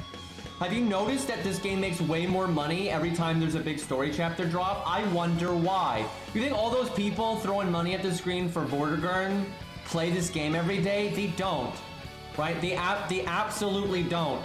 Right? The overwhelming success and draw of this game comes from the main story, the exceptional events, you know, that kind of stuff, like overwhelmingly so. And it's just the reason you don't think about that is because the sane people that are over there just playing the main story and the few events that they care about, like CCC or something, they're not talking on Discord. They don't use Reddit because they're a well-adjusted human being. So they don't go on Twitter and talk about fucking 3-turn farming efficiency and free quests in Fate Grand Order, right? Most people don't do that, right? Because they're not out of their minds, right? And then you have the crazy bastards that do. They get stuck in this like echo chamber and they actually think that's the game, and they actually think that's the majority of their player base and what everyone's doing. It's not what everyone's doing. It's not even like that's not even when people are farming. There are countless casuals out there like 8-turning with fucking like, you know, whatever favorite, you know, character insert here, right? They're not caring about, you know, oh my god, I gotta do this 3-turning thing. Like, it's literally not a thing. I remember Toho Sniper talked about this when he saw just a bunch of regular, you know, people randomly playing FGO at like a convention or whatever, and nobody was doing anything even remotely meta at all, right? Like, not even a little bit, right? It's because that's not how, like, sure, a lot of them are like, you know, trying to maybe be efficient when they're farming, but they don't know how, right? It's the hardcore people that optimize and play every day and look at, you know, the spread. That's not the normal fucking people. And this is what's really messed up. Like what I talked about earlier about, you know, people optimizing the fun out of things and bitching about options and shit like that. Those are the people that the devs will actually listen to for some ungodly reason, because developers for some reason think Twitter represents the majority of their player base. I don't know why, but they do. They actually think that's very common that devs like cater to the feedback that they see on like forums and Reddit and Twitter, where again most human beings don't use because they're actually, you know, well-adjusted, reasonable people. And so the people that are bitching and complaining and, you know, caring so much about the optimization and whatnot, you know, end up having way more of an effect on the feedback than anybody else does, right? And yeah, it's stupid. Yeah, it's the whole silent majority versus the vocal minority, right? A lot of devs don't understand that, and I get it, right? Because like if you get like a, you know, a dumb YouTube comment or someone hating on you on Twitter or a, you know, oh god, a blog post, you know, because you see it and you think, oh, that's, you know, that's what's out there, right? You don't think about all those people that don't bother to. Most people that watch a YouTube video, chat, I'm gonna blow your minds. Most people that watch a YouTube video, they don't like, they don't subscribe, they don't click the notification bell. Even if you ask them, they don't do it. That's not just the majority, that's like the overwhelming majority. Have you ever noticed like the comment count and the like count and the view count? There's like this just unbelievable disparity between those things, right? There's a really good reason for that. Stop calling me out. But yeah, like it's the same thing for video games. You know, most people don't log into FGO daily. They don't care that they missed a daily login. They don't care, you know, about most of these grindy farming events. They care about, you know, oh, Artoria's in the main story. Oh, that's Shiro. Oh, you know, that's it. That's what they care about, right? They don't give a shit about all this farming crap. That being said, those watching this on YouTube, if you wouldn't mind liking, commenting, and subscribing, you know, that would be great. Not a sellout, by the way.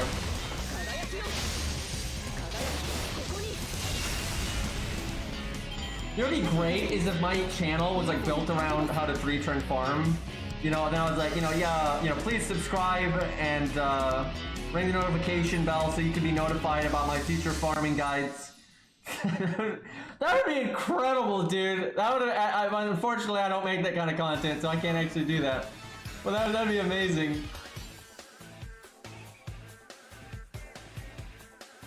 I feel like I haven't made any FGO videos in forever because like they're not making any content. Like when was like the last? I guess Beach.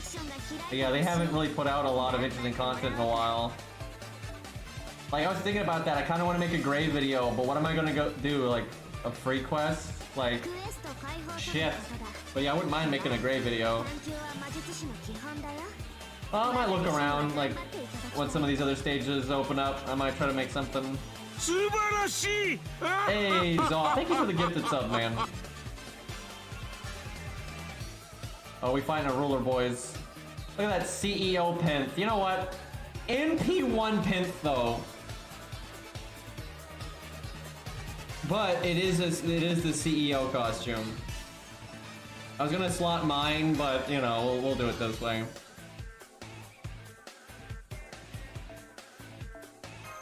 What can this account do to support an NP1 pin? Well, we got that. We don't have Shakespeare over here, unfortunately. We don't have Martha either. So pretty limited battery options.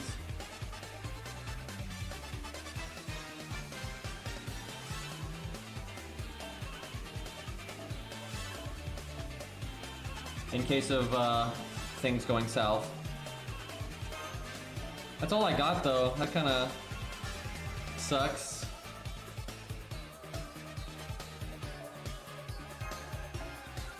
Do I have two 2030s? Yes, okay.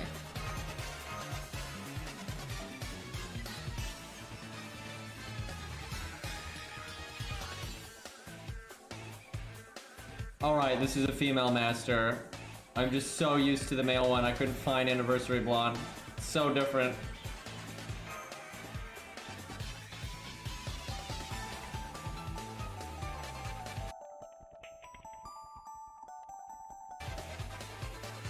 Bit of a music clash there.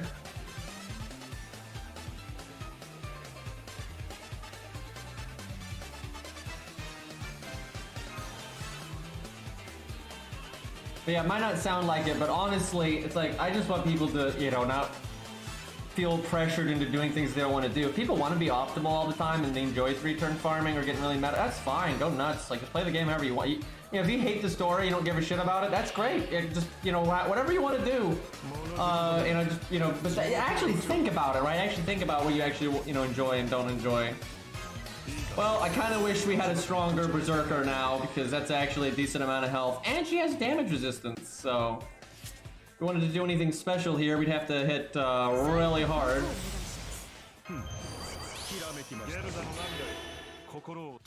I wish Pent had an art card here.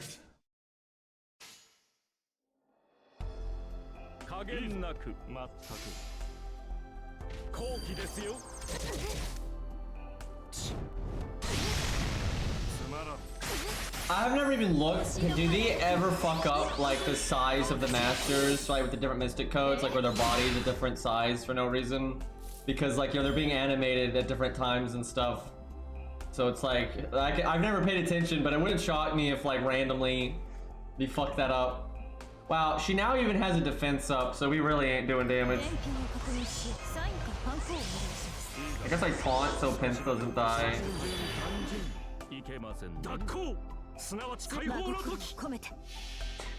Pence with the costume expressions are pretty funny.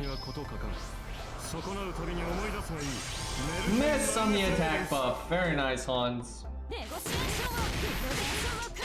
Oh yeah, we would need to do like such a good setup to do good damage here. My main could though. I bet you my main could break this first health bar if I went really ham on it. Man, Pinth having 0 starting NP, kind of rough. How about that Hercules guy though?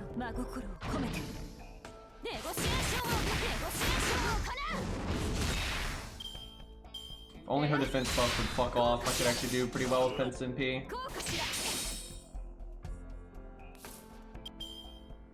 Oh well.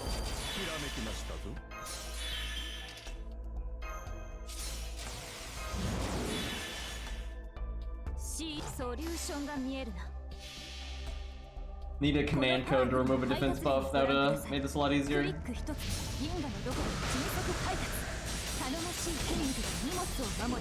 I mean, she is Greek. Well, actually Roman, excuse me. I mean, we're all Roman.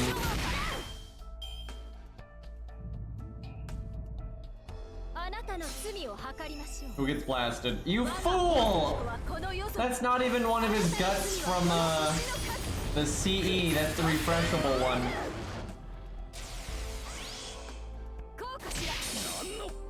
I think the stage will end now, I suspect.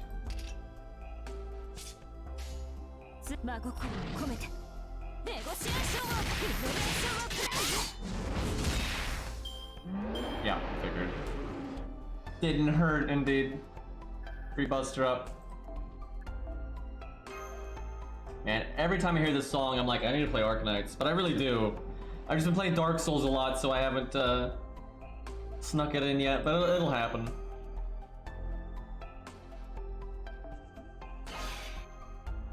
I so wish FGO would just copy Arknights, dude. Arknights has so many good ideas. Like, their whole menu for story replay is just so good, and it translates so well to FGO. And then it's like, dude, Arknights, like, added a bunch of, like, challenge quests to their old stories. So you go back to the story maps, like the old chapters, and there's, like, new boss fights just that are kind of themed around that area. And they're just for fun. Like, you just have a boss fight for fun. And they've got their little New Game Plus challenge mode. And you can replay all of these things just cause. God damn it, man. Okay, that's probably gray. I think the reward here is gonna be gray, so we gotta remember to. Oh my god, we have to use this. You know what? Same team. What could go wrong here? Actually, we'll do it the other way around because Tristan's got the cool battery thing.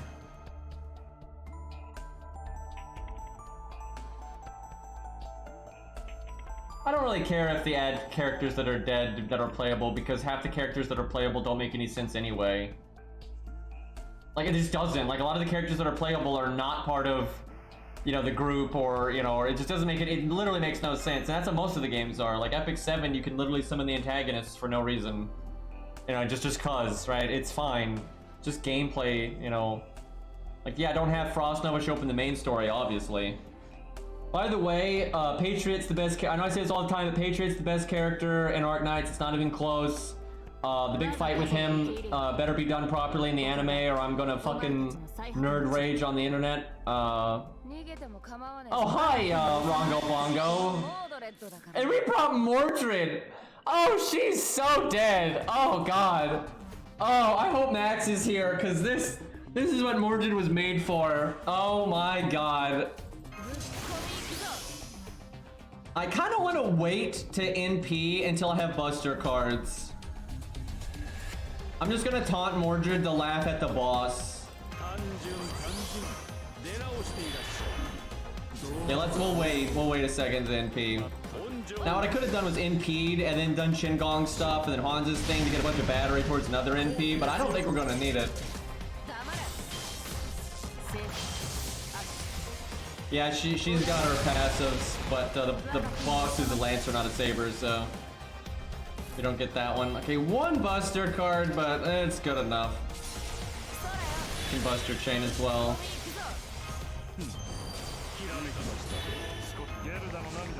I could, though, do Hans's thing, because he might do an attack up. And doesn't, I think her NP's overcharge is actually anti-daddy damage. Obviously more refund as well, but I think it also anti Papa damage. Where is it? Yep, it go not a lot though. It go Jesus Christ though. Her base damage against Papa-san is 180%. Like that's just the base damage, and it goes to 190. If Hans lands the attack buff, it's probably worth, but I'm gonna just guess that he won't, so we'll do the Buster Chain. Alright, well, let's see how Camelot holds up here. Can the kingdom hold it together? I don't think so. Yeah, just 384k as AoE, by the way. And then 175. A little dead.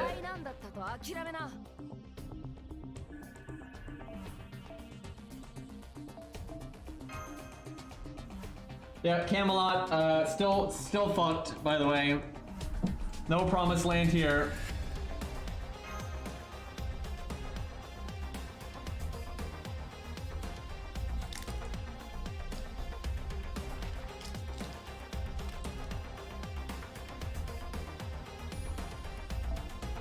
Alright, this is probably gray.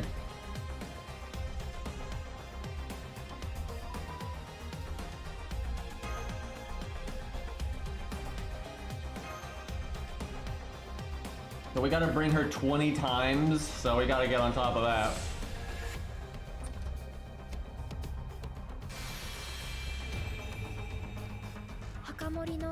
She looks so freaked out in that picture.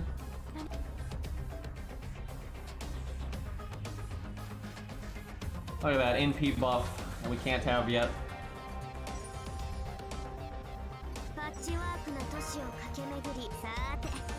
I guess we can use Gray against Richard just cause, but I don't think her performance will change too much. Richard doesn't have invincibility or any of that.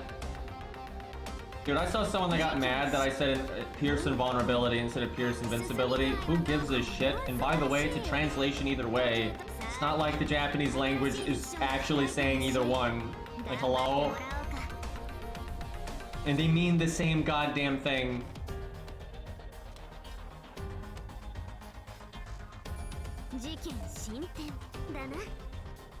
Alright, let's see what we got here. Does anyone have a gray bigger than mine? I would think so. Oh, there, yeah. Zaw's got the goods there.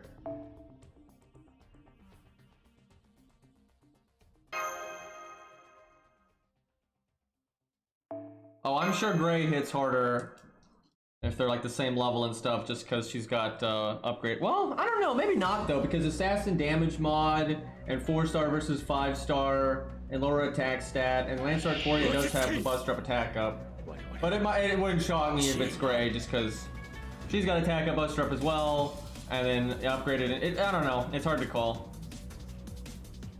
They're probably pretty comparable, really. Might depend on like the thing is though, Gray's always NP5, where Lancer Artoria is not. Most people are gonna have Lancer Artoria like NP1 or NP2, and then in NP5 Gray will definitely be ahead on that one. The only reason, I'm just lucky that I got NP5 because how much SQ did I even use? Wasn't it like 300 or like 400 or something? I know it wasn't even that much, and I just kept getting Lancer Artoria over and over again. That was so ridiculous, dude. What a good time. I think we got the VOD for that, so I'll look later. I want to know how much SQ I actually used.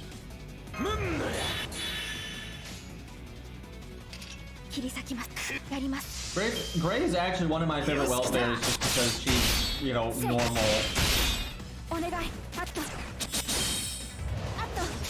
Actually, my favorite welfares are like, Kentoki, obviously. Who doesn't like Kentoki? Yeah, Rider Kentoki's might even be my favorite welfare. Shiki, oh yeah, fuck, Shiki's up there. And Shiki and Kentoki are both really good. I might like Shiki a little bit more, actually. Yes, Shiki, Kentoki, Gray. Karna. Karna's a good one. Yeah, Karna's quite good. Yeah, those are definitely the good welfares that come to mind. Oh, Ryoma. I always forget Ryoma's a welfare. But oh boy, there's a lot of welfares I don't like. いけませんね。 I don't want to kill one of them this turn. Making stars is nice though. Actually gonna be hard to not kill one of them. No crit. Good, good. Ooh, close. Okay, now game if you want to give me quick cards. I'll take them. Yeah, there's not a lot of male welfares. There's actually a decent number, but that's because the game's been going on so long and there's just so many more female ones. Because there's Zig, Bentoki, Ryoma, although I guess that's a half C, but still, Karna. Oh shit, that actually might be it. And that, it's like, oh, 4, but that's 4 over like 6 or 7 years here, and that's not the best. It's not like we only get 1 welfare a year. Overkill bonus or have Stella hit 2? Probably the overkill bonus. Okay, BB, make me those 5 stars. It'll be a big help here. Yeah, you go. Came lagging a bit there.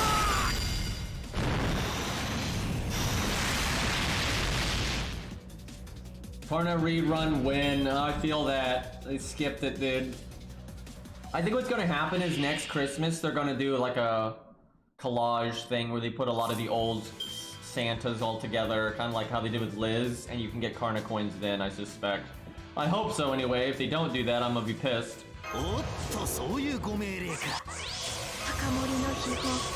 I didn't bring Atlas. Fuck. Well, we'll do our best at default, but yeah, I think she wants Atlas. Do that. Please crit. You got double attack up. Yeah, Shiki. Shiki gets a lot out of the coins too because of her battery skill.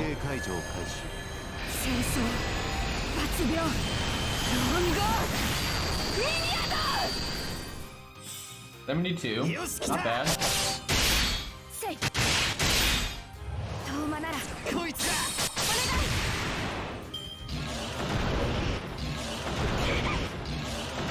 We're not looping here or anything, but get our NP next turn really easily.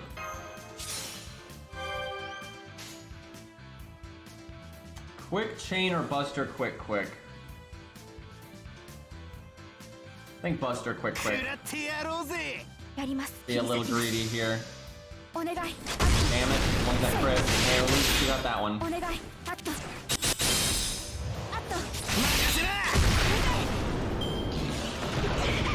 Richard, would you like to buff literally ever? He hasn't buffed a single time. He's just out here murdering.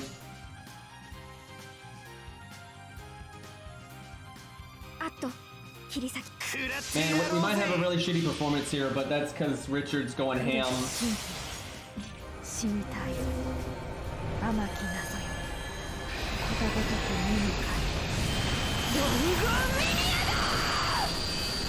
She sounds so angry. Oh, I should have saved my attack up for, well, no. The second NP would have had, like, the resist down, but we wouldn't have the other damage skill, so it was fine. Okay, at least he buffed there. They haven't done Faker, though, in any kind of real capacity. We did NP 1999, so we'll have to give her another shot later. I'm gonna have to evade now. Which really sucks because I'll get NP. You know what? We'll risk it. We'll see if we don't die here. It'll be super good if we don't. Also, if I could have gotten my NP there, that'd have been nice. Although I'd have died if that had happened. So it's all up to Richard buffing here. He needs to buff at least once and then not crit. Maybe we can survive 2 hits though, as long as they're not crit. Richard, buddy, we're trying to get value. Yeah, this is kind of what I expected. Like, this is how she was before. It's just kind of, you know, average, nothing even remotely special. I don't think her MP buff really helps with that.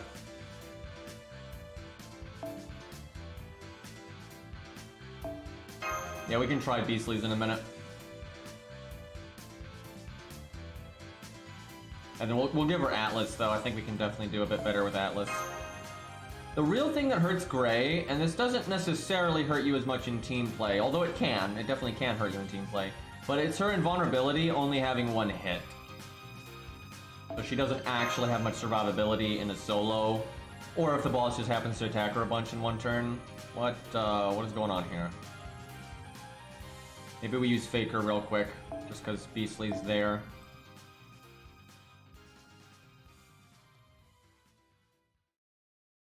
Oh, is it on the other account? Well, we don't got shit. So, there we go. Better say someone's gotta pop up sooner or later.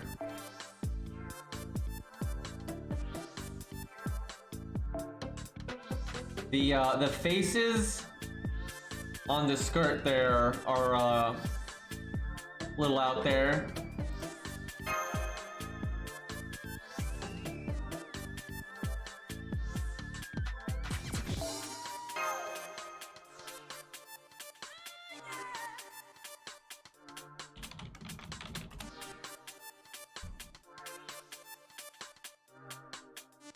Yeah, rage face, yeah. Well, we got our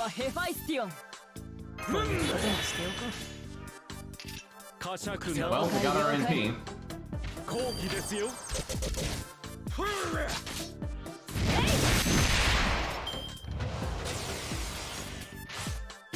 That's kind of a cool animation, though. I just wish they had reanimated her a bit more. But the idea is pretty cool. Max Mac.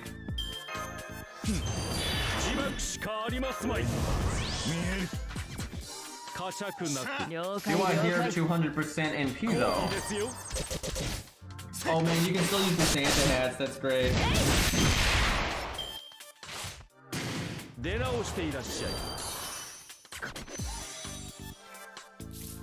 Alright, well I want stars, but I don't want to use that quick card.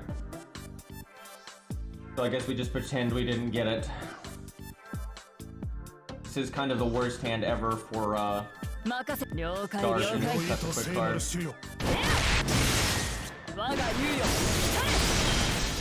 Seriously, that gives me massive Executioner's Chariot vibes. Especially with this background, because this background is pretty similar to the boss arena for that.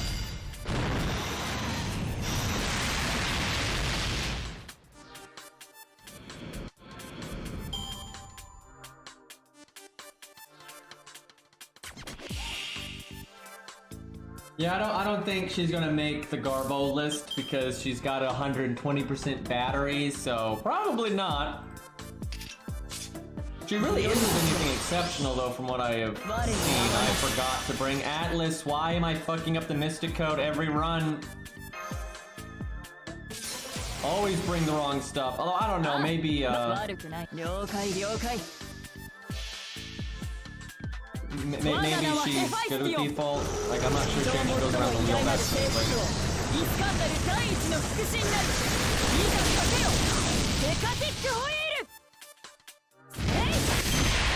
Oh, Shaw, did you update her first skill real quick? So I thought her skill was just controlling rank 9, but it looks like it's 6 controlling rank 10. Kind of weird. I thought you were 999. Or are we 999 over here? I just didn't realize it. Is just everyone 999 right now? Is that what's going on here? Also, our second skill value right now is kind of questionable. Okay, Beastly's is 10, 10, 10. Then why was it 6 turns earlier when we were on 999? Did I just miss a turn? Is that what happened? Okay, time to heal.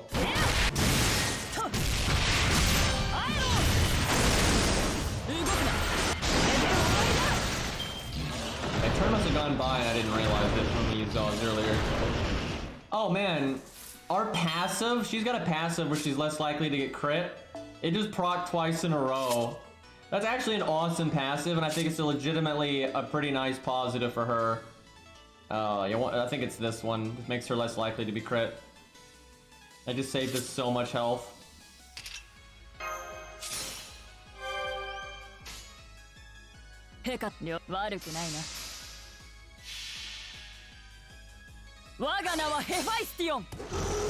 The anti-lancer on her is not particularly useful, it's kind of random.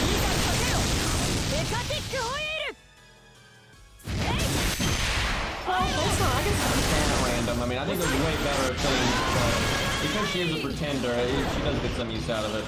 And because of her first skill, you know, she can be kind of flexible. She's got a lot of classes she'll do kind of well against. Although still, I can't imagine you want to, unless you just like the character and want to do it. I can't see a lot of reasons to use her against a caster, because it's only going to be the 3 turns that she's effective, where you could just bring a rider. And it's not like her toolkit's so good that you just wouldn't be able to bring it against it, right? It's like she's not better than like Ushi and things like that. So, yeah, that one's not super good when you think about it. But yeah, the Lancer one actually is better now that I think about it. Still, though, it's probably not the best one, because same deal. If you're fighting a Lancer, you're way better off bringing a Saber. And she's not one of those like crazy units that, you know, is so powerful that anytime she gets an effective thing, you're happy to bring them. She's not in Kibu, right? She's not one of those.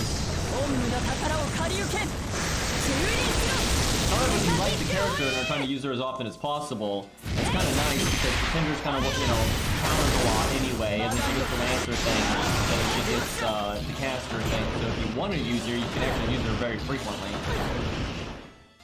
Okay, I need to live this turn. Our heal is back, so I think we use it. I'll put the quick card last. If I have to use a quick card, I might as well get the stars out of it. That's true. I didn't even think about that. Yeah, if we know we're going to use our battery skill, we should do BNPB or BNP quick or stuff like that. I should have thought of that.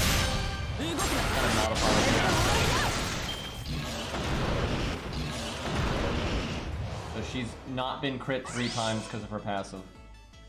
We would be dead otherwise. I guess I cast this because if I turn it over, so might as well get the gain.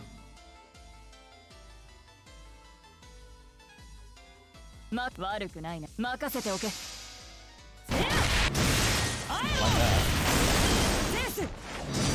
Yeah, that's crit again. Definitely better. I don't know, if we optimize the hell out of this, especially with command codes and things like that. If she was like NP2, because she's NP'd so many times that the NP2 extra damage would have kicked in a bunch. We might be able to beat this. It'll be lucky as fuck, like I don't think she could beat it with a high win rate. But I could see her being able to do this if you really optimized it. Oh, she is NP2, okay. Okay, if she was NP5, with really good command code, level 100 and got really lucky, I think she could probably solo this. Yeah, she'd have to be really maxed out. Maybe more fun to do it, like, out of the box. Yeah, I think it's plausible for her to do it. And she doesn't need to be like 120 or anything crazy like that. But yeah, if she's a bit upgraded, get a little lucky, have the right command codes and stuff, I could see her being able to pull it off. Definitely not gonna be the smoothest unit though. Like, I think your win rate would be shaky.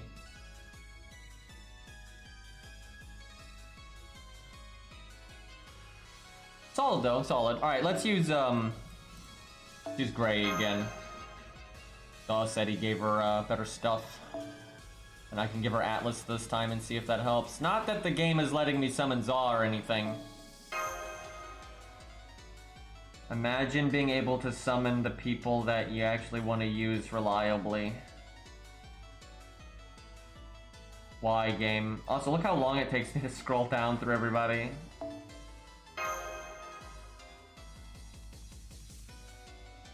I haven't taken anyone to 100 in a while. I've been taking people to 90 though. Man, I wish, of all my accounts, I wish one of them had MHX. Because she really does have fun gameplay, and then the UHZ costume's really cool. The downside is, though, I don't think she's ever going to get a proper animation update. I think she's going to be like Okita, where she just gets, like, half-assed, scuffed ones. Where they, like, still use the original model and they just twink it and stuff. She deserves better. Her character model hasn't aged that well.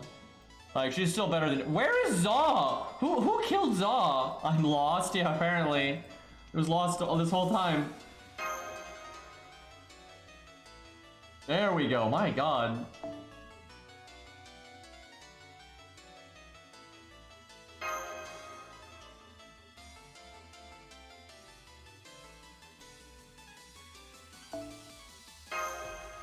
I guess Tesla's gonna be my next 100.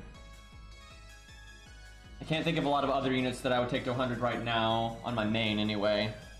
Been really happy at 90. I wouldn't mind taking Beowulf to 100 though, I've always felt like he deserves it. The main thing that kind of holds me back is just his animations being pretty dated and whatnot. And I'm not hating, I like Beowulf a lot. I think his voice actor's great. I think his powers make a lot of sense. His personality fits the legend really well. Like, a lot of positives for Beowulf here. I like me my punchy boys, but the fashion could be better, right? You know, the cargo pants, not like, why though? Like, I really wish that wasn't the case. He's got cool hair though. I'll give him that. Yeah, he randomly looks modern, like maybe from Fight Club, just cause. Okay.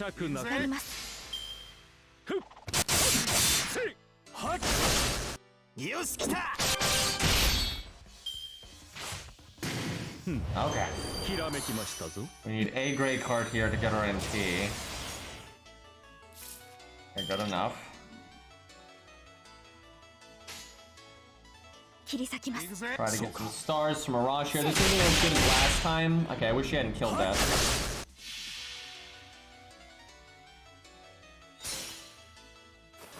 Yeah, Beowulf's fashion is kind of a mess. Like, his decisions aren't good, and he's just wearing cargo pants for some reason. That's like the only issue, right? You know, everything else is great. Lore's good, gameplay's good, voice actor's good, all that.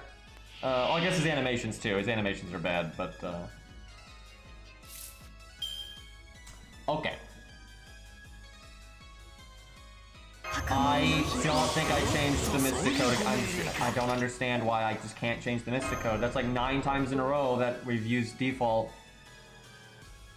And actually, she might be better with default just because she has a really hard time living long enough to get to the boss's NP to block it with the thing.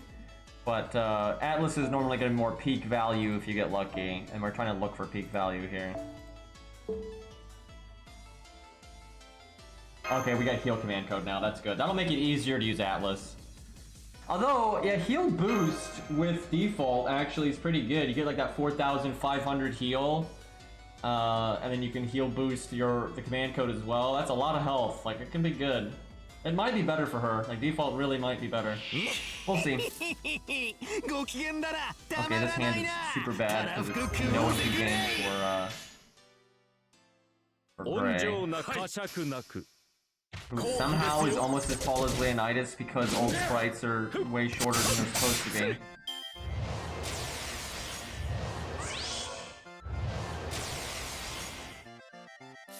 I mean, he's still clearly taller than her, but like they're not. I think the size difference is supposed to be greater than that.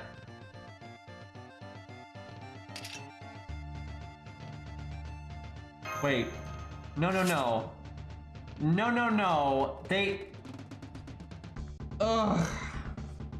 Well, maybe we'll get lucky, and they just won't hit Gray. God damn it, game. Why are you like this?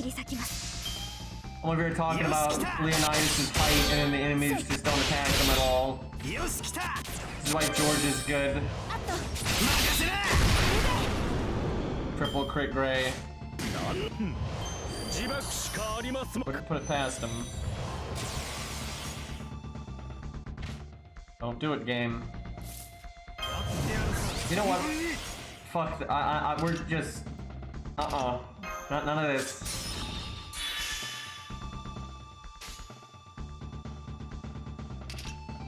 We're gonna make so many stars here. Spartan set. Add a whole bunch of Spartans to the game, that'd be great.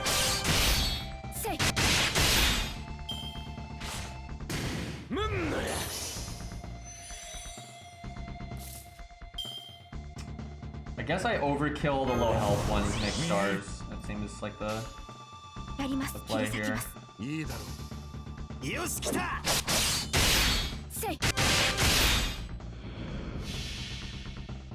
Arash hitting one enemy.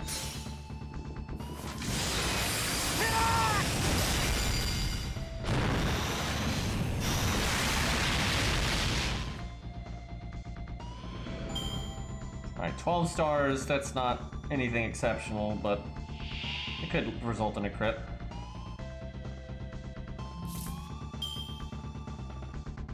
Nothing too good here.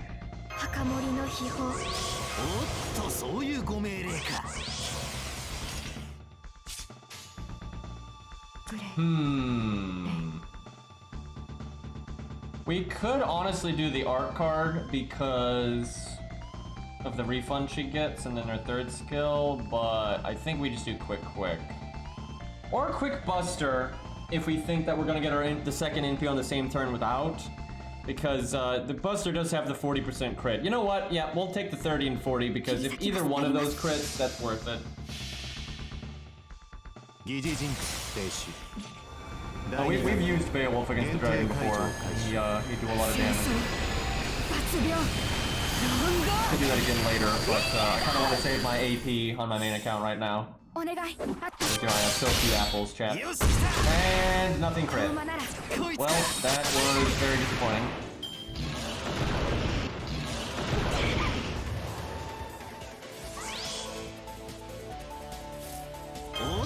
Now, if I use my heal now, I'm actually gonna whiff some of it, because I can do the heal boost and heal for 2,000, but I'm not missing 2,000 health.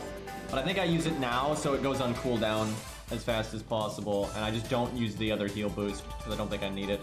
Unless I want to do quick. Nah, we'll do quick art, because 70% crit. Because, you know, 30%, 40%, and 10%, but clearly the 10% crits, because, you know, that makes sense.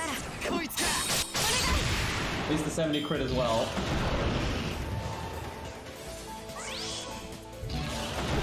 Alright, barely got our NP in time. Could have cast that last turn, but we're not going to go around the wheel, let's be honest. 50% crit, that is pretty... I got it, I mean, come on. Like, we... Surely... We'll get some crits here. We get double buster resist down and attack up. By the way, even though her NP is kind of lazy, it still looks awesome. It's going to work out that way.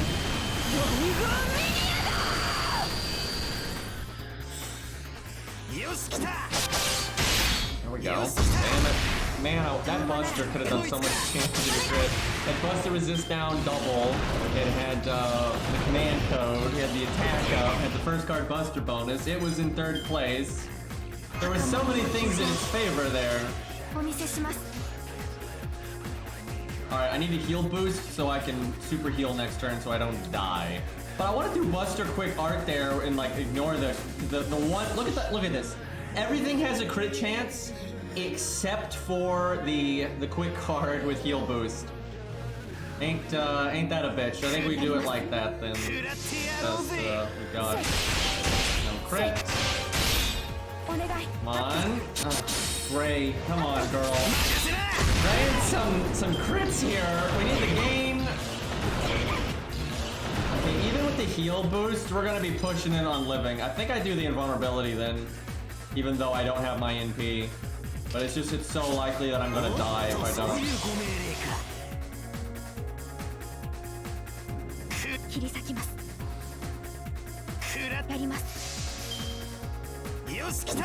healing for 2,000.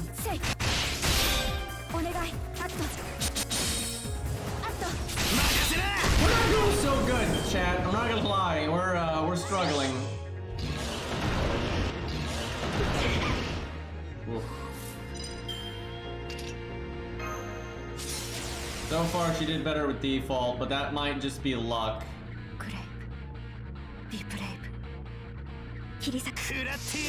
Guaranteed crits for once. Yeah, I'm thinking default's better, especially with the heal boost. I feel like that's the extra oomph we need. She's not getting enough out of her skills.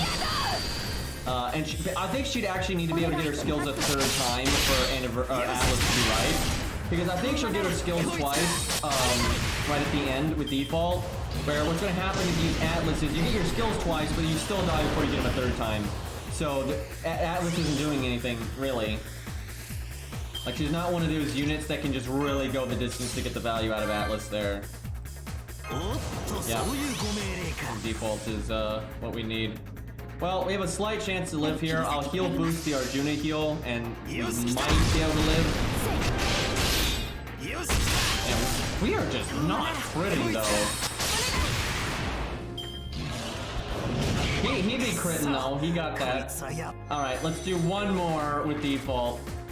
Because I think that's her best, and so we want to use it with the new command codes that are actually like set up for the fight. But yeah, she's struggling. This is barely any different than how she was before her buff. And I kind of figured there's just the extra battery's not enough to make a difference. The boss doesn't have invincibility, and although the extra damage on the NP is nice, it's just, you know, she's not NPing that often, so it's not that good. It's better though. I mean, she's objectively better than she was, clearly.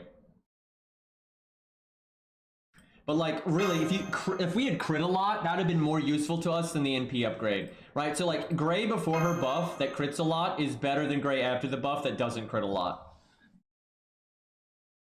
Now, obviously, the best is Gray after the buff that also crits a lot. Like, that's your peak performance. Like, that's obviously just ahead, but not always going to happen. All right, can you guys actually kill Leonidas, please?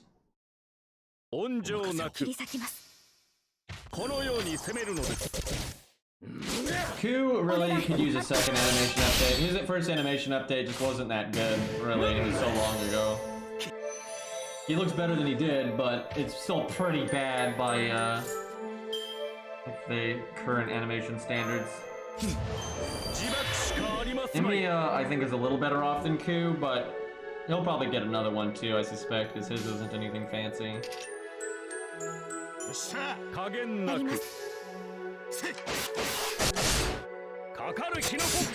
But Proto Q really needs an animation update.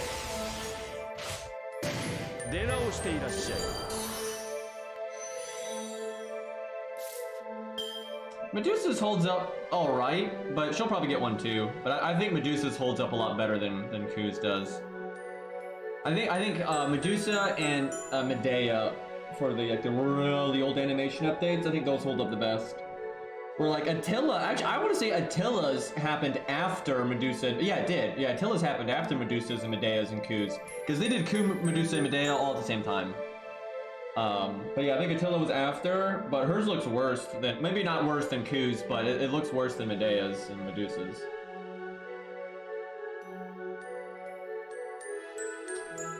I wonder if Arash makes more stars than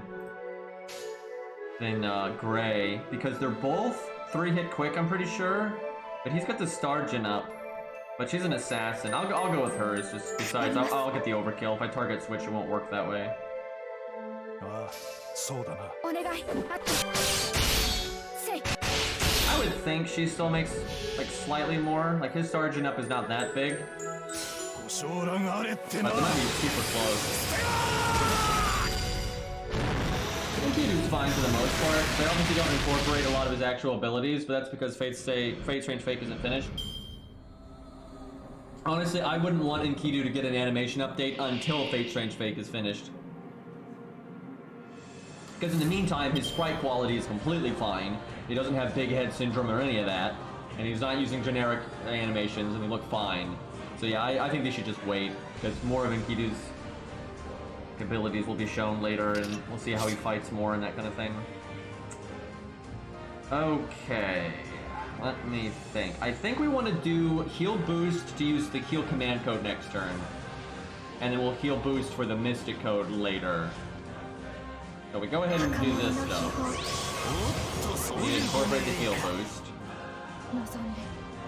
I guess Buster. I mean, 30-40 again, so maybe we get a lucky crit. I can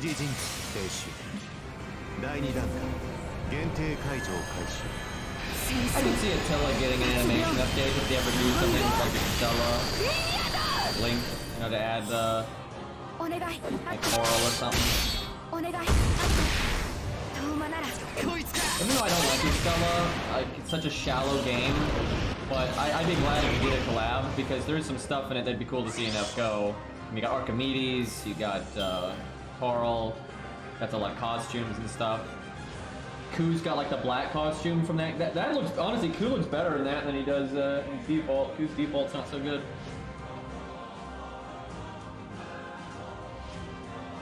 Oh yeah, then you have regular Estella Ku though, like his like regular space outfit. That shit sucks. But I mean like his like Vlad one or whatever. That one's okay.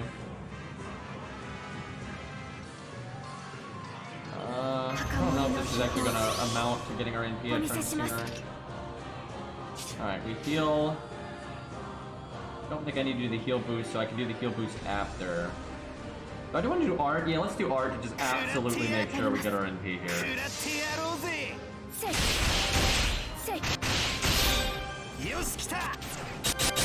Oh, the art card took our heal boost, so we actually need full health, although we're at like 99%. Not good enough, I suppose. Oh boy, he really messed us up there. Why didn't I do the attack up earlier? Well, we don't have our second skill, but at least we got the resist down from the prior NP, so it's not really that big of a deal. And actually, because our crits are kind of nice here, it could be better. Don't want to do quick though. Yeah, let's do quick. 60-80. Double quick resist down. Get some stars. I actually don't really like Q with the prototype armor. I mean, obviously it looks better than his, you know, space jumpsuit.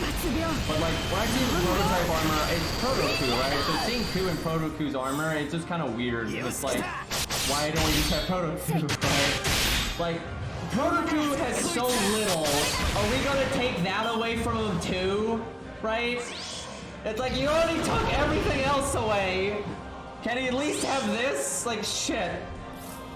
What I would have preferred to have done would have made, like, new armor for regular Q that was kind of in the spirit, you know, the same kind of style and vibe of Proto Q, but make it unique to Q, like his own set of armor that's kind of like that. That's what I would have done, instead of actually copy-pasting it.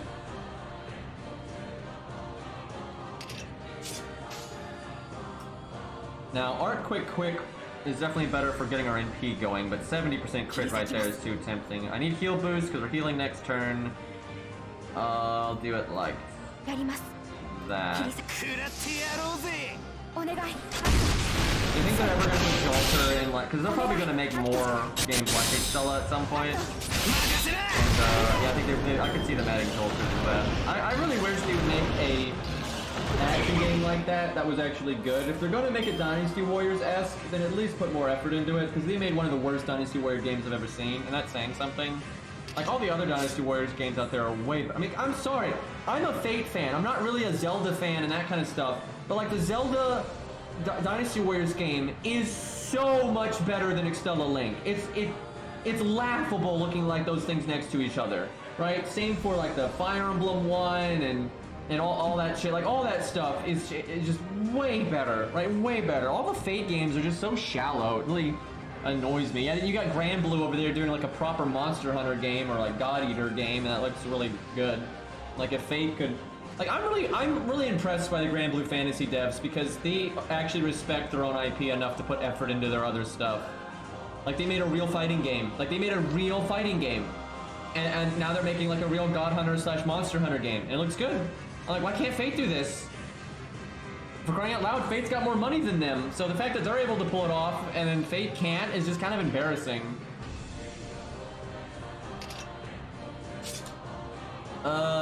Shit. Taking a little bit more damage than I would like. Oh, I gotta do that 90% crit. Alright, Gray, come on, get your MP. Work with me here. Good. Very good, that's what I'm talking about. Alright, don't fuck me up, Richard. As he fucks me up.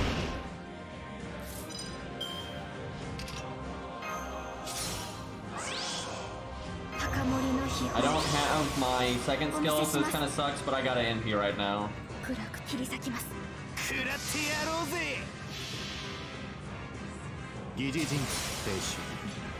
I haven't really played the Grand Blue fighting game much. I played a little bit and I've watched people play it, so I know what it's about. I'll probably buy it when it's on sale at some point, and I'll fuck around with it then. I don't know a whole lot. I don't know a whole lot about Grand Blue Fantasy, so I wasn't like in a rush to go play it. I know Pro ZD voices the big boy, and that character actually looks kind of awesome, and that's pretty funny. He did a good job though, from what I saw. Like he knows what he's doing. All right, we can't get rid of the dot this second.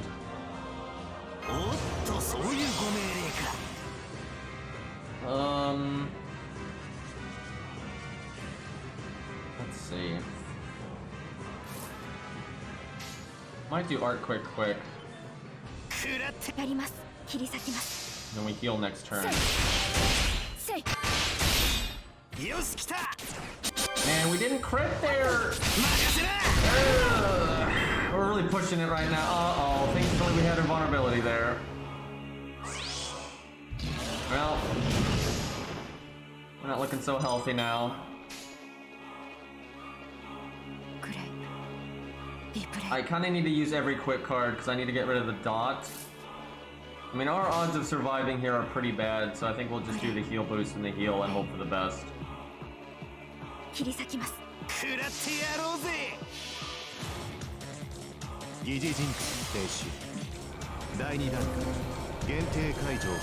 mean, Faker's obviously not my kind of character. Also, I don't want people to keep calling her that. That's literally her brother's name that she's pretending to be.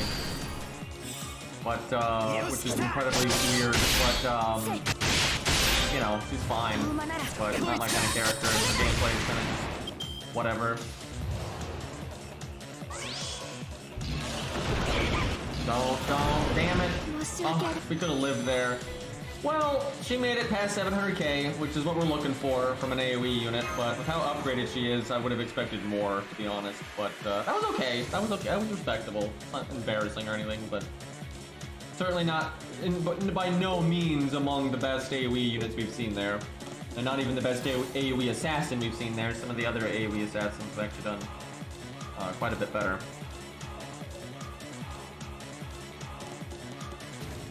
Alright, where are we? We can do more of this. Can't do more of that. Gotta be mission 95. Alright, let's do this stage once and then we'll do the side story thing.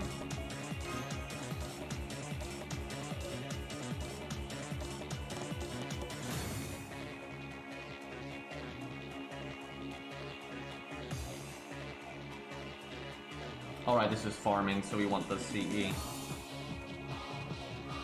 Okay, Lancer Artoria, not so good here. We'll just do that big brain play by switching them around there, chat. We're really putting in the effort here.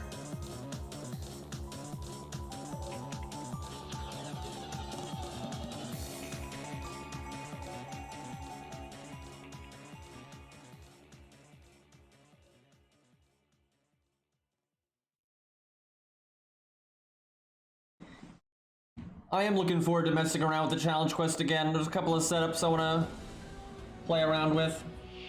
Hopefully it pans out. Might not, but we'll see. I feel like it's... if they're sabers, I should have Spartacus go first. As a Rosh will do really big damage on the second wave. Hell, maybe have him do it on the third wave, but we'll see what Tristan can do.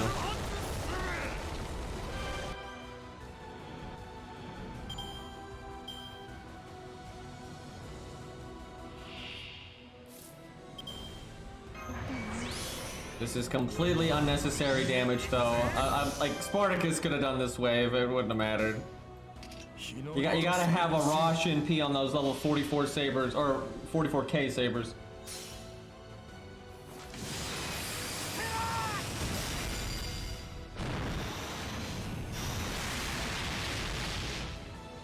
Did 98k to one of those guys, and that's without his overcharge.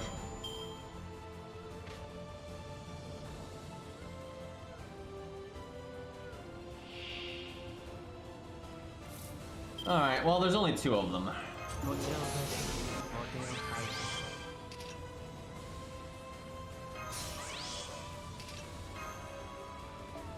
This might look weird, but I want the charisma. 行くぞドンスタリ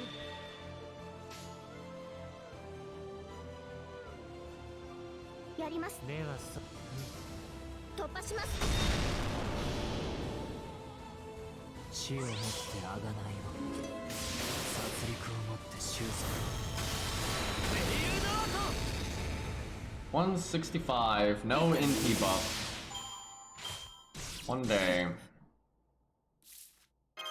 Oh, here we go. Big art card time.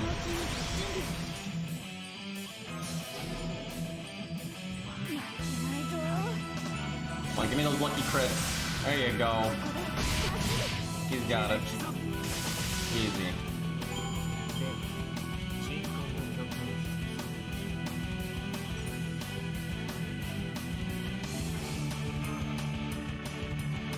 Guys, it was a Tristan account all along. It's just we don't have his NP upgrade or skills at 10-10-10. Don't mind that part.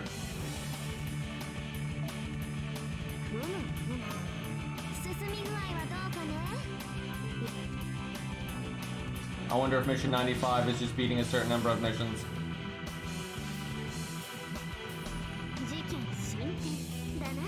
Okay, that's like memorial stage kind of thing. Those are actually kind of fun to mess around with, though. Did they add any new ones? Does anyone know? Because they could totally, like, so these don't have much in the way of, like, lore or anything, so it's pretty easy to, like, add in a new scene or whatever. Check out over here, though. Not that I've seen, damn. Alright, I don't think this stage is anything special, but, we'll see what happens here.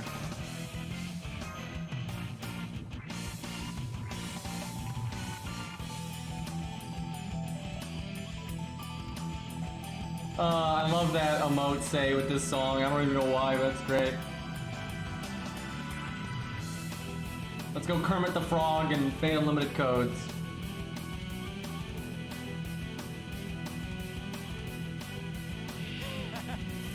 How you doing, Say, anyway? I imagine you're using Say in a lot of these stages.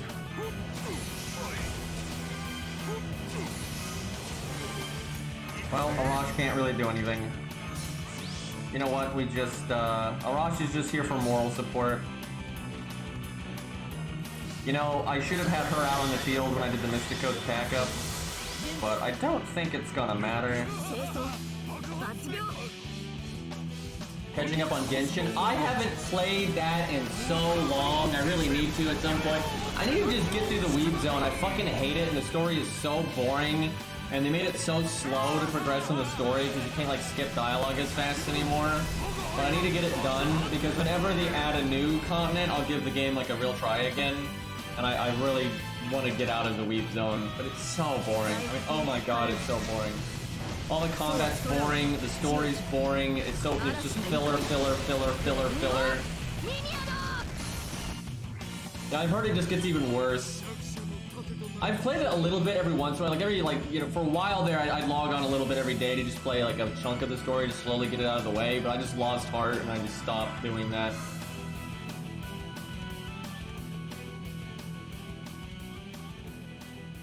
Yeah, that update just killed my interest in the game. Like, it had so little new content. It was just a lot of reskins and like fighting more fucking slimes. I was like, I just don't care. I'm like they just put so little effort into that update, and I was really hoping that would like be a very meaty update that would really, you know, make the game better, and it just was same-o, and I didn't want same-o.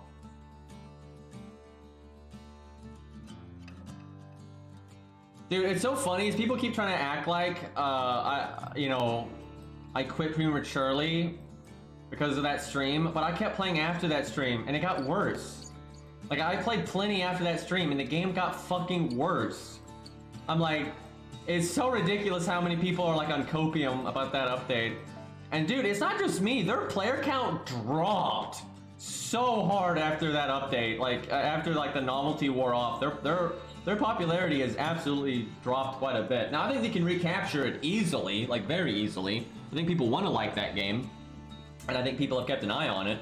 So, you know, they can turn that ship around, no problem. But, yeah, a lot of people were like, eh. Oh man, we're fighting a pretender. Probably Faker. Chat, we gotta, hold on, chat. We gotta live up to our name here. Chat, can I please have a free 4-star ticket so my Hercules can stop being NP1. Also, so I can just have NP1 Herc on my main. My main has NP0 Herc. Been playing the game for like 5.5 years or whatever. And, yeah, I don't even have Herc. I have every other 4-star. I've gotten Liz like 6 times, dude. Fucking Lancer Liz. But I can't get one Herc. I got like NP6 Valkyrie, who was Valkyrie was added like way later into the game's life, and you can't get Valkyrie in like White Day, and I rolled on White Day a lot, right? And so Herc is more likely there. And yeah, I got every 4-star that's unlimited except for Herc, and I think every 4-star at least at NP2, at least. Lancelot's NP5, Valkyrie's NP5, Yon's NP5. I got a few other ones are NP5 here and there. I just don't remember. Arjuna, I'll never forget that time you were in my stream chat. You were drinking wine, and you were rolling on Valkyrie. You were like, "I'm making bad decisions." I remember that. Oh yeah, it is Faker. Oh, I like the stage though. We're on a train, and you can see the stuff at the bottom there. I assume. I think that's what's going on. That's pretty cool. That was a good day. Look at that opening hand. That is what I am talking about. Look at this shit. Herc ready to get the ball rolling here. Too bad the boss has a fucking evade gimmick, so it doesn't do anything. I'm guessing it's a hit count. Actually, it did do something then. I bet you they have a set hit count on evade because it's still there. Let me see. Yeah, it looks like they had 5-hit evade, so getting the 4 hits actually in one turn is actually really good. And it's fine, we got another Brave Chain, so we just keep this party rolling.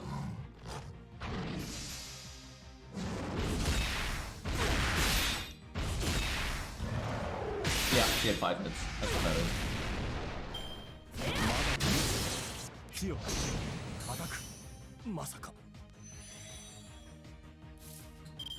Okay. I think we go ahead and use that. Go ahead and use that. Bonk, bonk, bonk. We actually are probably going to break here because Herc is a reasonable and balanced unit. Okay. If we had Herc has excuse me, Greek Coup has 110 coins. So if he had 10 more coins, he could get his extra attack up, and that would have done the 1,800 damage there that we needed. Also, it would have given us more NP gain, and we might actually have our NP right now, and then we get NP the next health bar.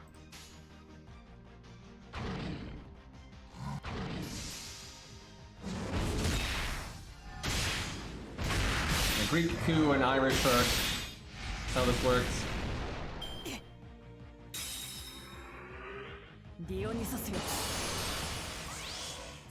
Oh, she gets sure hit. Good thing we used our evade early then. Oh fuck.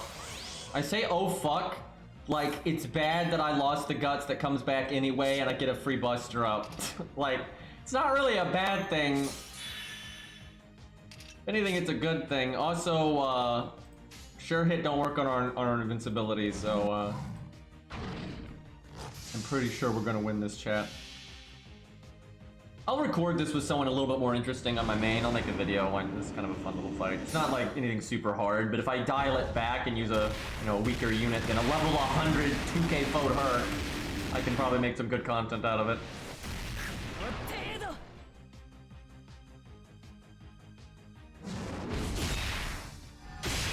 Well, pretty sure she's done for here. Hey, we got another buster up. Chat, she better have a hidden guts gimmick like Cerberus. Otherwise, she is very dead here.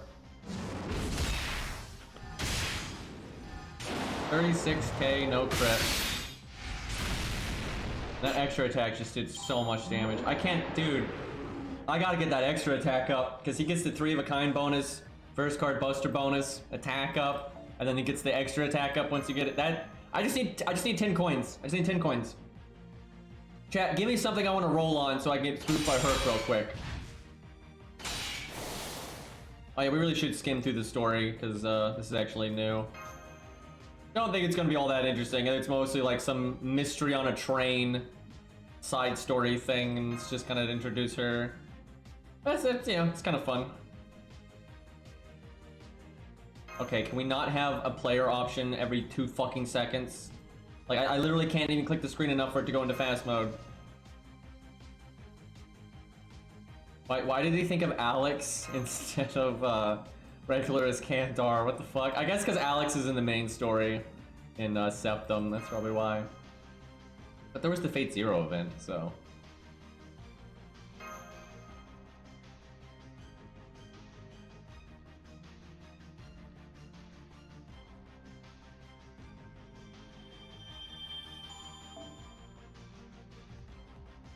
This Kandar doesn't fit in the screen.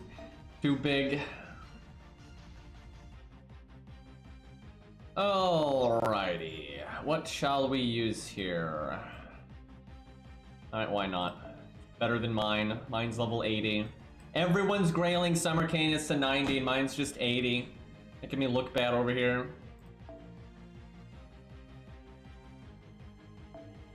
I just use regular Canis, man. I just like, there's no difference, so... Let's use the normal one. She's already 100.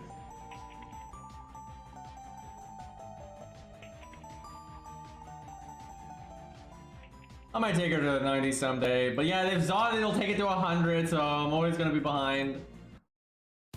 Can't win. It's because I put all my effort into... Here, let's hold on, let's get this music. Here we go.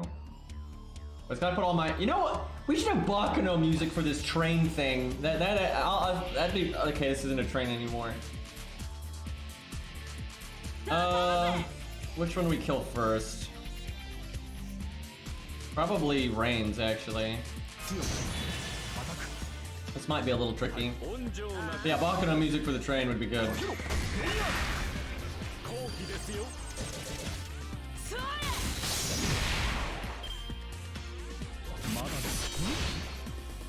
Hopefully not talking. Spooky. I wish Canis had gotten better cards there. I think I NP anyway. I don't know if I cast her skills though. I don't think I do.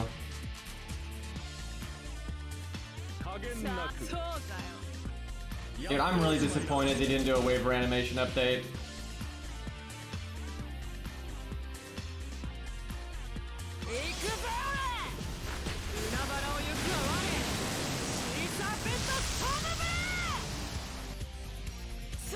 Wow, that is crazy damage at neutral without having her skills. And we're not seaside or any of that. Okay, now we got attack down. Why gotta be a killjoy like that game? We guarded the skill seal, so thanks Poseidon. Poseidon gives us that extra magic resist.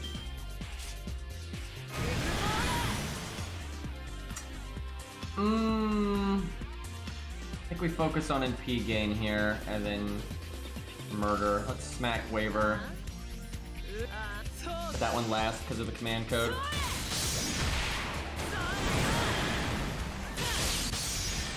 Very nice.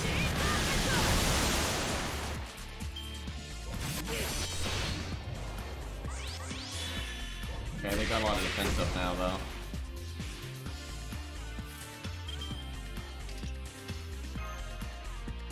Could wait to heal until after the guts. Waiver might do his extra attack, though, and not his NP. Okay, because of the defense ups, I'm gonna go ahead and do the attack up.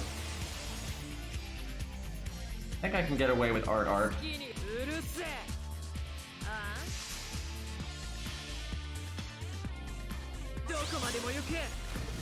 Yeah, we're guessing game if they have NP or extra. Extra is definitely a lot deadlier. Yeah, there we go. Although we actually don't need our NP because waiver is being counterclassed, but... Oh, that's extra. Ooh, that hurt. Please don't kill me this turn. Okay. This again. Oh, maybe we needed the NP because he's got the damage cut.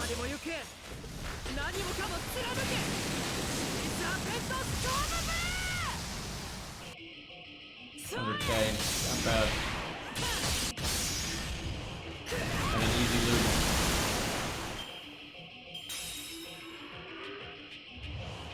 I'm actually pushing her. Oh, you son of a bitch! I was gonna say it's pushing her a little bit on value, but and guts didn't go off, so I could have saved the heal, and then guts would have gone off there, and then I would have healed. Okay, I guess we just focus on normal card damage. Try to kill him quick here. Do the armor ignore buster card. Oh right, she can remove that. Oh, I kind of forgot about that. We should have done that forever ago. Oh, we just win. Okay. She was better for that than I thought, to be honest. That was kind of cool. Maybe that would be a video because I don't think I've made a video for Summer Canis, and people keep asking me about that. What's going on here? Oh, look at that Shadow Waver got the moves, man. Oh, Mystic Eyes.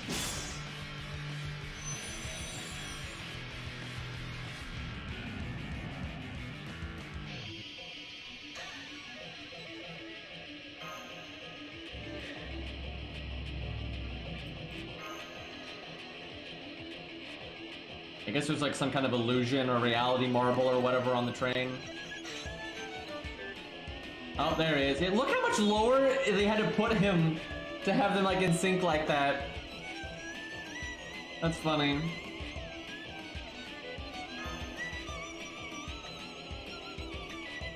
Too big.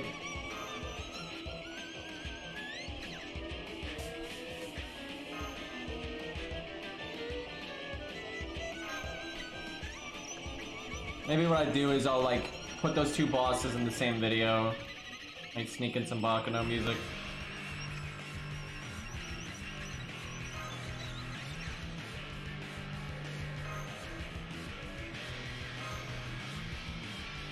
So I guess this is the episode plus. I actually like when they do this for reruns though. It's kind of cool. I wish they did it more. Even if you don't have to add a challenge quest and stuff if that's too much effort. Like just the extra story is nice, just to give people something different. Although if they want to add in a good boss fight, I'm not going to complain. And it's kind of neat that you unlock it kind of as you go through the main story, so it got some nice pacing there. Like, I appreciate that. I'm impressed. Like I said, I'm not hating this event. It's fine. More effort than they put into some of the other events out there. And Case Files was pretty fun to begin with, so...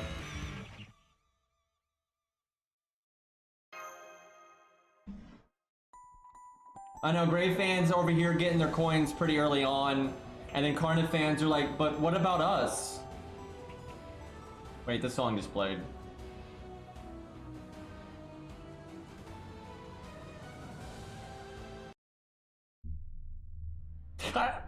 Someone's got a thumbnail on YouTube with Virgil's Katana weep pose with Faker. That's accurate. That's what I thought of too, though. It's like the same shit. Obviously it's a cliche pose. It's not unique to Virgil, but you know, Virgil is like the katana guy. He is the teleporting, flying swords katana weeb. Fucking monkeys, though.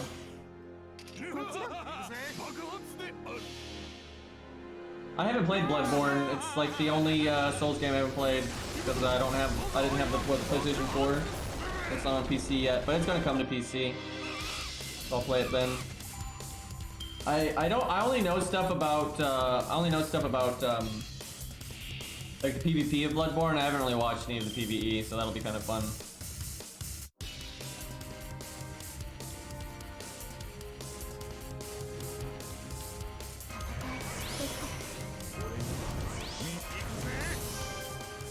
See what we can do here.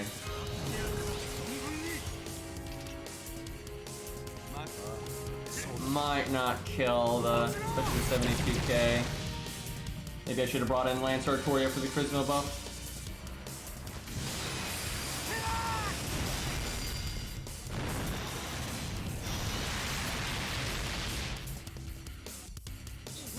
Close. Yeah, honestly, with Lancer Artoria, because Spartacus would have had charisma, and Arash would have had charisma, we would have killed that there. That's unfortunate. Now we gotta deal with that nonsense. 強気ですやりますせい I suspect though Sony doesn't want Bloodborne out for a little while because they know it's in competition with Elden Ring, and FromSoft probably won't have anything to do with like a Bloodborne PC version or PS5 version or whatever, because they don't actually own the IP. So, but they know that people are going to see it as like a FromSoft game. So, because you know it was made by them back in the day, they're not going to want it to release around then at all. We probably have a bit of a wait on that. Only 98k on the patch right here. 抜病突撃きます Man, I really do wish Lancer Artoria did more damage because, yeah, she's doing decent damage, but that's because she's in P5 level 100, and out of when I use like another level 100 in P5, I expect a bit better than this. So clearly, what I'm saying is we just need a 2k forward, so she's even stronger. Yeah, Bloodborne will sell really well on PC as long as they don't fuck it up, but they might fuck it up. You know how these companies are, man. They can't just sell a fucking game. They gotta be like, but you gotta get the Epic Store, or you gotta, what was it, EA Origin, or whatever the fuck Ubisoft Store. You know, they always do that shit and they hamstring themselves really hard. And they just don't understand, you're not gonna get loyal customers on those other platforms. It's just not gonna happen. People are only gonna use those platforms because they have to use it, and they're gonna do it in spite of it. So there's no point in putting all that money in server space into it. Just put it on Steam, you stupid fucks, and just make more money that way. Like, everyone saw how successful Steam was, and everyone wants to make their version of Steam. But like, with services like that, people don't want to use, no one wants to use Amazon Alter, right? People just use Amazon, and maybe eBay, but eBay's use has dropped like a rock since Amazon, right? People are interested in having Amazon as an Amazon Alter, right? So people don't want Steam as in Steam Alter, right? It's pointless. So like, just stop trying. The market is already saturated, so stop trying to get a piece of that action because you're just wasting money. Like even the Epic Store has to operate at a loss. The Epic Store is the only other app that is doing even slightly competing with Steam. And that's because they are pouring millions and millions and millions and millions and millions and millions of dollars into it, and they're paying for exclusives, and they're operating at a massive loss. Like, that's a fact. The Epic Store is operating at a massive loss. And they're doing that because they think it's worth it in the long run. And most of these other companies are not willing to run at a loss like that. Like, not at all. They put way less effort into their stuff. And as such, they're just wasting their time. And Epic might be wasting their time too. Epic is trying super hard to, I mean, look at that. Look at how hard Epic is trying to get a piece of that pie. And they're really not getting anywhere right now. Like, they're really not. Like, they're more successful than, you know, Ubisoft and EA and all of them are. But they're still having a rough time. And so all these other companies need to just knock it off, dude. They're wasting their own time and money, and they're lowering their own sales, and they're not getting their name out there like they should. If you want to go into PC, either just put it out there, you know, without a launcher, because remember when video games used to be like that, and you'd have to buy a fucking have to have a launcher for every goddamn game. Or put it out on Steam, right? Just seriously, it's such a waste of space. But it's like everyone tries to copy the stuff that's successful. Everyone you know, you had a bunch of people trying to copy Amazon when Amazon was blowing up and stuff. You know, eventually they realized that, oh yeah, if people want to play Call of Duty, they're just gonna buy Call of Duty, so I need to make something different. Right? They normally realize it after, you know, wasting millions and millions of dollars. But yeah, the way to fuck up Bloodborne is put it behind some ridiculous, you know, store that no one wants to actually use. Does Sony have one of those? I don't even know. I know Sony has brought some of their exclusives to PC recently, and like I've heard people that, like, you know, the rumors have been that like Sony's been trying to, like, you know, lighten up on PC and they put more stuff out on PC. But I haven't paid enough attention, so I don't know if they have their own store or not. If they do, fucking no one uses it, but they go on Steam so far. That's good. Although some things go on Steam and then they still make you use like, you know, their launcher through it, right? Like EA does that. EA will put their games out on Steam, but then you still have to, when you launch Steam, it just launches, you know, EA Origin. It's like, really? Crap like that. Ubisoft did that too.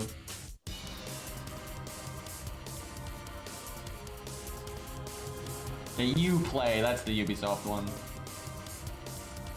But yeah, hopefully Sony just sticks to Steam like a sane fucking developer and yeah, if Bloodborne was just on Steam and there was no like third program in between and all that, that'd be pretty sick. I think this is Quetz, isn't it? Or something? No, maybe that's later. I don't know, it's something. What do we want to use? We could try using an assassin against a ruler and see how they do. Bring a really good one. You know what? Gray's an event servant. Let's see if she can hold her own here. I have a feeling she's about to get annihilated, but...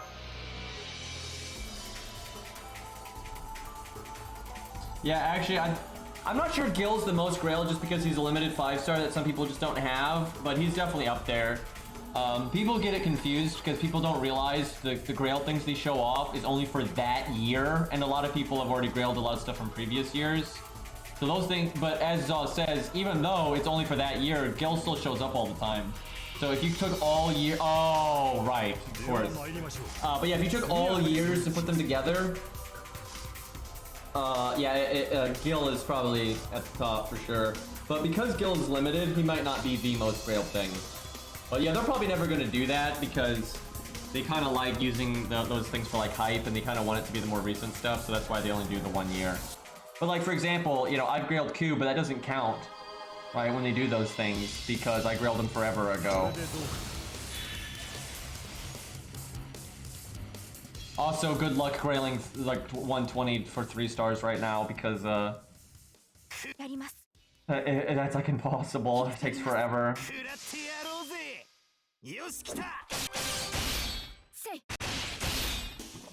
Yeah, I'm quite confident Bloodborne will come to PC eventually. I think it'll get a PS5 version. You know, you get like a facelift, and then it might come out on PC at the same time, but it's probably after. They'll probably have it timed exclusive on PS5 for a bit to drive some sales there. So Gray can NP right now. I think I do that. I just don't do her second skill.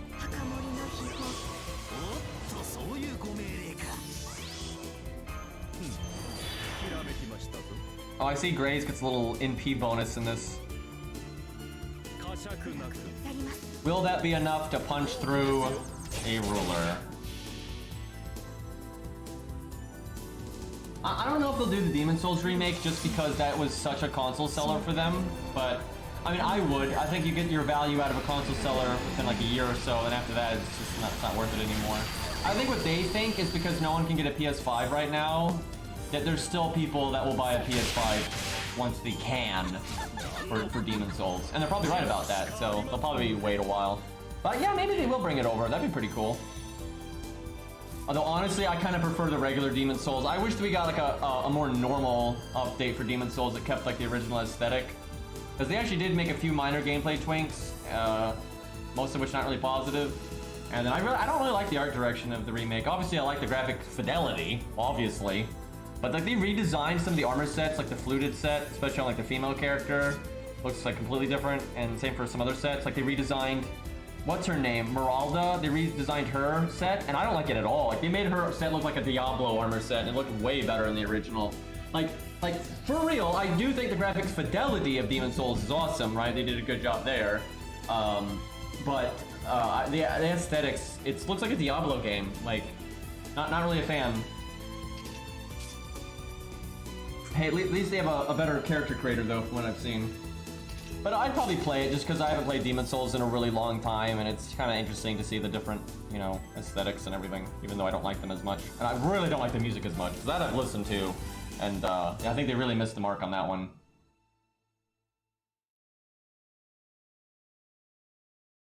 They outsourced the music and art. That makes sense. That explains why it feels kind of disconnected from from like what FromSoft had going. No offense to Bluepoint, but I think they're way overhyped.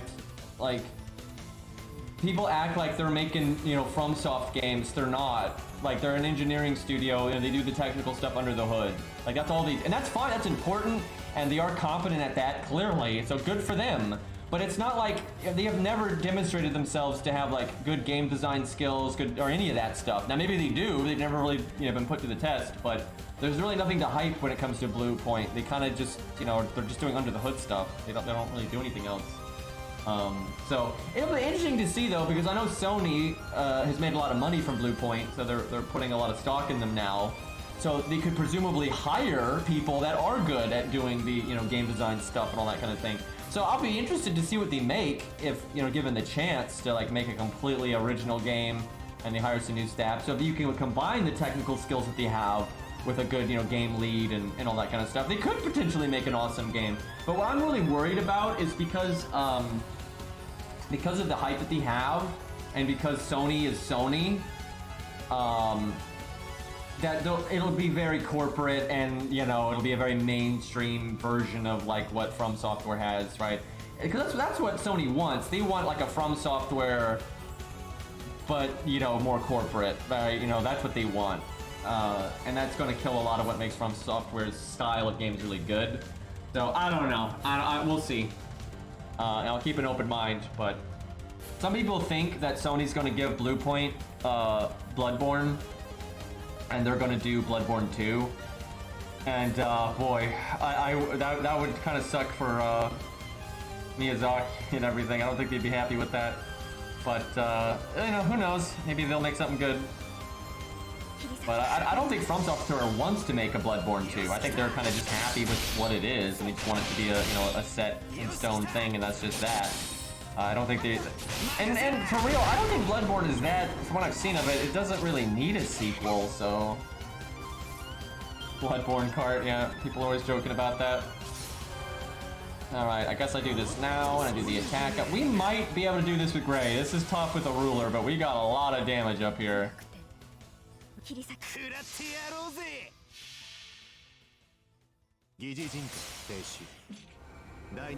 Yep, I'm so happy, Beastly, though, you don't even know. I was so worried that because From Software has gotten so popular in the area that they have, and, you know, Mecha so neat. Because, here's the thing, Miyazaki himself, over the years, has said, oh, wow, we did some damage. What? How much of an event bonus does Gray have? Oh, okay, I was expecting, like, to go down to the wire here, but... Anyway, oh, God. Is the stage not over? Oh, no. Is this Gilius? Oh, fuck, it's Blackbeard. Remember when Blackbeard was in Oceanus, guys? At least we're counterclassing. I was so worried, dude. If that was, like, Gilius or something, we were super dead. Anyway, you know, Miyazaki had said that obviously, you know, FromSoft, their heart was still in Mecha. Right? They had said that, like, you know, that's their thing. You know? And that's obvious. Clearly, they like doing fantasy and other stuff. They've always done that with Kingsfield and all that. But if you look at the history of From Software, they've always been, you know, Mecha fanatics. And Miyazaki had said that in an interview like 5 years ago that, you know, they still like were huge Mecha fans. But he kind of said it in a way where it didn't really sound like, you know, yeah, and we're going to make more Armored Core. It kind of sounded like we wish we could make more Armored Core, but because of, you know, the industry, you know, we kind of can't. That's kind of what it sounded like. So I was like, man, this sucks. But, yeah, it's happening. And apparently, I'd missed this, but people were talking about this in the Armored Core community, all 12, you know, English-speaking Armored Core fans. They were apparently like 3 or 4 years ago, Miyazaki had actually pretty much said they were actually working on an Armored Core game, and I missed that. But there's an interview where he said they were working on like 3 titles, and he really hinted at one of them was Armored Core, but I had just never seen that interview, but I saw it recently. And then they had said during the Armored Core anniversary, they did like that big thing with all the music and stuff from Armored Core. They just said to Armored Core fans to be patient. So honestly, between that interview and them saying that, it was actually kind of obvious that they were going to make an Armored Core game. I think I was in like, you know, I didn't want to believe because it seems so unlikely because, you know, Mecha is really niche and it's kind of hard to justify the cost of development now for them with like the studio size that they have and everything. Although they're not that big of a studio, but still. I didn't see how it could happen, even though a lot of the signs were pointing towards it. But yeah, it's basically completely confirmed now with the survey and the screenshots and everything. So yeah, I could not be happier, because it's basically that one video game series that I love more than like any other, that I truly thought was not going to come back, and was always really sad about it, but always, you know, hopium or copium that it would come back, and now it actually is. So fuck yeah. I just hope it goes over well. I hope it's, you know, it's a good Armored Core game, because let's be real, they've made a couple Armored Core games here and there that, you know, weren't up to snuff, so I hope they don't drop the ball again. Because there's gonna be a bigger, basically there's gonna be a bigger spotlight on this Armored Core game than there ever has been. And like, Beastly, you've probably seen this. I've seen this in like the YouTube videos talking about it and stuff like that. There's a bunch of like Sekiro fans, Souls fans, all that are like, oh man, I've never played Armored Core. This sounds kind of interesting. I might give it a try now, right? Because they're FromSoft fans since FromSoft got big. And so there's gonna be more eyes on Armored Core than there ever has been. So it needs to be good. And yeah, I hope it works out and it does well. It gets a good PC port, and then they can justify, you know, its existence and maybe make another one, or, you know, whatever. I don't think Kingsfield's ever coming back, because there's no reason for it to come back. No offense, but like, they would just do another, you know, dark medieval fantasy game that's, you know, maybe similar to it. You know, they might, you know, maybe make a first-person one again at some point. Although I feel like the industry has just moved away from that so hard. But because from their point of view, Demon Souls was like the evolution of Kingsfield. It just was. Right now, the individuals may not like that or whatever, but that's definitely how FromSoft saw it. And that's, I think, how they've looked at it with, you know, with Dark Souls, and then now with Elden Ring, right? In their minds, they're kind of just still continuing what Kingsfield was today with Elden Ring. That's what they're doing. So yeah, maybe someday they would go back and make something like way more like it with the aesthetic and everything. But I don't think they would call it Kingsfield, right? They would just make it, you know, Elden Bling, or, you know, whatever. It'd be some new thing, right? Armored Souls, right? Whatever. But yeah, I doubt they're just going to straight up make a new Kingsfield game. That seems unlikely. It just seems kind of unnecessary, because like Armored Core, you know, it's hard to explain to people that haven't played Armored Core, but I really get why they want to do Armored Core and not just a new mecha thing, especially with like the history of the franchise and how it's kind of always rebooted itself. But when it comes to their games like Dark Souls and Demon Souls and now Elden Ring and then Kingsfield, I think they kind of wanted, you know, change it up a bit. So, but who knows? I mean, I wouldn't hate it if they made a new Kingsfield game. Only way I see them doing that is if they make it VR. That makes a lot of sense, because yeah, VR is definitely where you're going to do like first-person stuff with that kind of thing. I could see that. They already experimented with VR a bit a while ago, and yeah, I could see them doing Kingsfield on VR. That'd be kind of cool, actually. Hey, Cairo, thank you for the raid. But yeah, that could work. I guess I evade now because we pretty much won. I'm actually surprised that she did that well against Jolter, even though she has the event bonus. Now, I do feel pretty strongly that if we had done this with Gray and she didn't have the event bonus, Jolter would have annihilated her. It would have taken so much longer to kill Jolter. But hey, that's kind of cool. She did all right. Oh crap, he had guts. I wasn't paying attention. Thankfully, we're flying. But making meta there.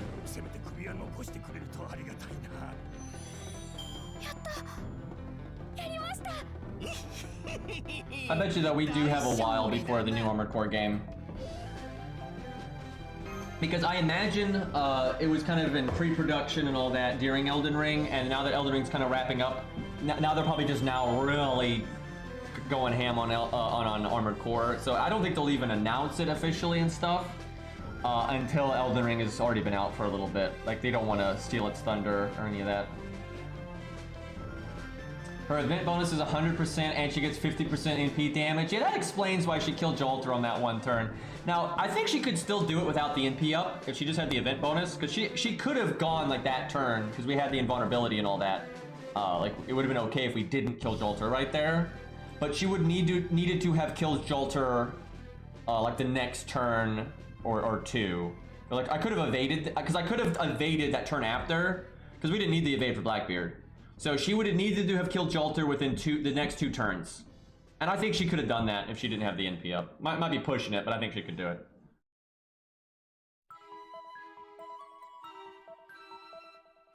Yeah, that Yeah, I know some of those people, you know, from FromSoft that worked on that Machina, whatever, mech games. But I haven't played it myself, but I've seen like some streamers I like play it. And it kind of feels like Armored Core without the soul, if that makes any sense. Right? And it honestly doesn't look at, and the Ouroboros is a streamer I watch a lot, you know, what he said about it, which when I saw from the gameplay was true, it wasn't as hard as Armored Core, like at all. It was much easier than Armored Core, and I think that's bad. I like the challenge of Armored Core, just like I like the challenge in, you know, other FromSoft games. So it looked like Armored Core that was easier and without a lot of the heart, and like with the good, you know, characters and stuff. Now, to be honest, Armored Core 5 and Armored Core Verdict Day kind of felt like Armored Core without like the good characters and stuff too. With a few minor exceptions, yeah, that's definitely how that game looked to me. So I never cared about it too much. But yeah, hopefully the new Armored Core game won't be like that. Not to put him on a pedestal, but Miyazaki is a competent game developer. He really is. I think he knows how to make something that's not schlock. And so if Miyazaki is playing a role in the new Armored Core game, to just make sure that it's on the right track and like it has like a good world and characters and stuff, I think it'll be good. Now, I think someone else will be in charge of like the gameplay stuff for the mecha stuff, and I think they've been hiring for that, and that's fine. But I think if you can combine someone else that has the technical stuff, I think Miyazaki would make sure that it's challenging enough and that it has like good characters and stuff, and I think it'll be good.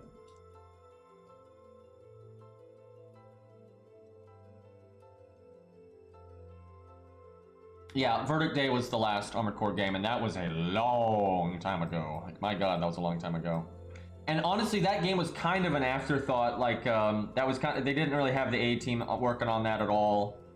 And I don't think it had the best development cycle. And From wasn't as big back then. That was right when they were starting to really grow. But that's kind of why it was an afterthought. That was right when FromSoft started getting big from Dark Souls.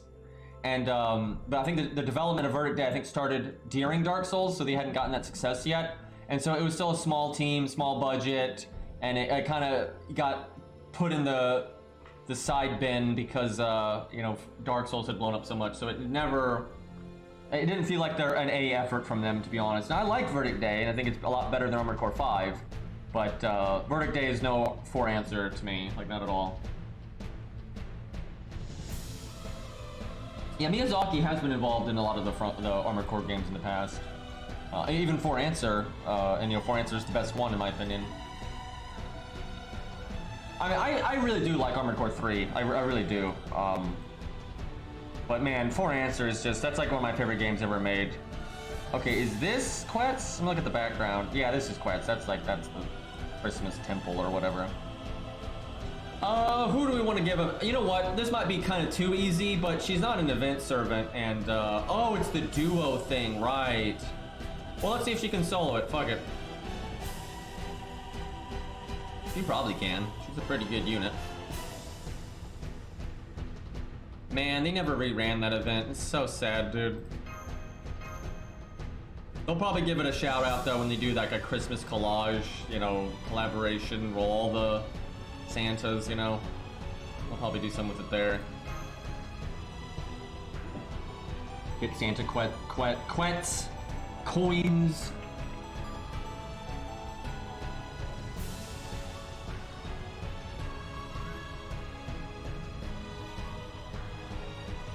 Did you say For Answer has the best campaign out of the AC games? Yes, but you kind of need to have played Armored Core 4 for it really to be that. And then Armored Core 4 is not the best story. But then Armored Core 4's story is better after... Basically, I think Cairo, are you here? Because I think Cairo will back me up on this, because Cairo got into Armored Core pretty late. He hadn't played any of the other games. We kind of got the experience.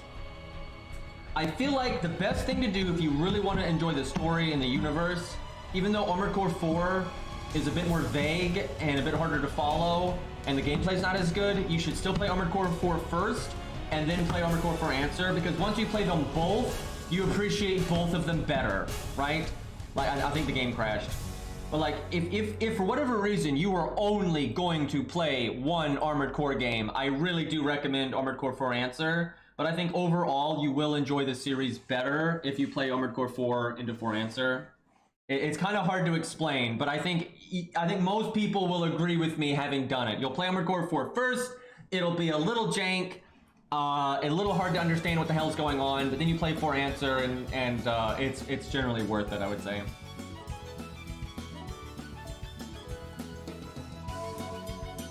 The localization of 4 is definitely not as good as for answer. However, I think a lot of the individual voice actors did a really good job, and that really helps it. And I think just through a coincidence, because I think the company they hired, you know, they just worked with people that knew like what, you know, good voice actors to go with, and a lot of those voice actors are competent enough, and a lot of them are like veterans, so they still did a really good job. So 4 still is all right, but yeah, it's not. It's got some issues. If you want to understand what the hell is going on in Armored Core 4, just make sure you pay attention to the cutscenes and make sure you read the bios of the pilots. There's like a simulator, and it'll give you the bio of the pilots, and if you can pay attention to like which of those pilots are showing up in the main story, you'll normally have an okay idea of what the hell is going on. But yeah, for answer is a lot clearer and easier to understand. But it just has a lot of tie-ins to Armored Core 4, and like the meat of what is going on in 4 Answer is directly tied to Armored Core 4. So I don't think 4 Answer really works as a standalone game in terms of the story. It doesn't in the gameplay, like absolutely, but it really does need Armored Core 4 as a backdrop. It's unfortunate that's the case, because 4 Answer is definitely the smoothest game. It's not, you know, it's not janky at all. It's easy to recommend that one to people as like a starting point, but if you want to get into the atmosphere and the characters and the story and everything, you gotta play 4. And I think 4 is still a good game. I still really like a lot of the missions in Armored Core 4, and there's some really cool moments in it. But undeniably, its controls are a bit more jank. The movement is a bit more jank. You know, it's not as polished. So what I'm saying is, can we get an Armored Core 4 Ultimate Edition that's Armored Core 4 and Armored Core 4 Answer like together, and then you like facelift Armored Core 4 especially to have like smoother gameplay, and you just maybe make the graphics a bit better in both? Although honestly, I think the graphics hold up pretty well. But yeah, just that would be nice. Get, you know, Armored Core 4 Ultimate package here.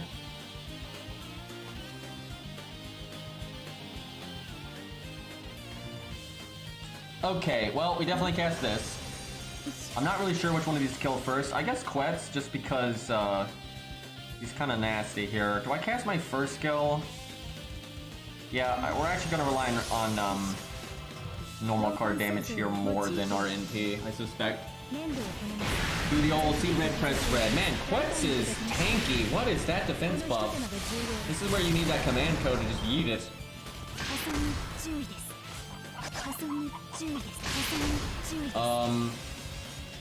That's not good.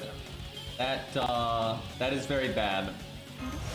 I remember Ku could solo this stage, but it really pushed him. Although that was Ku before a lot of his buffs. But, so because of that, though, it means it's a tough stage. But I'm surprised it's going this badly.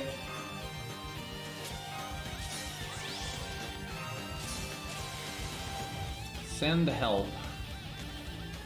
Gotta go bursty. What is that defense buff though on the boss?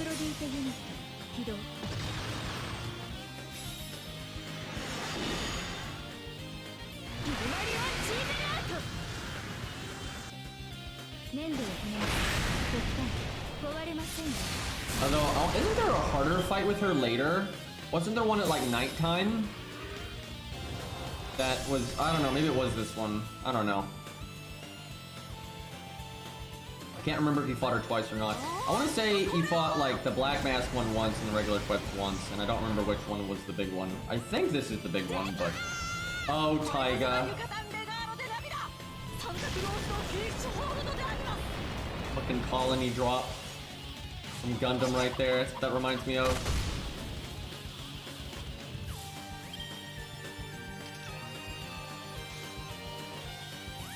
Yeah, I think this would be a lot easier if we had the command code to remove a defense buff. Probably the art one. Sentai or Senti, are you here? Because if you've got the art one that removes an attack buff and a defense buff, and slap that, you know, that has to be on an art card, and you put that on her art card, I think that would be really good here. So she's got an attack buff as well. Yeah, I think that's a reference. That's like, sometimes things are just coincidences, but that is so similar to the like the famous colony drop from the original Gundam that I feel like it is a reference, but I'm not 100% sure. And I know, I mean, they have for a fact referenced Gundam many times in FGO. Like fucking Yan is like that art for Burning Gundam or God Gundam or whatever. Like it's literally the exact same thing in pose and all that.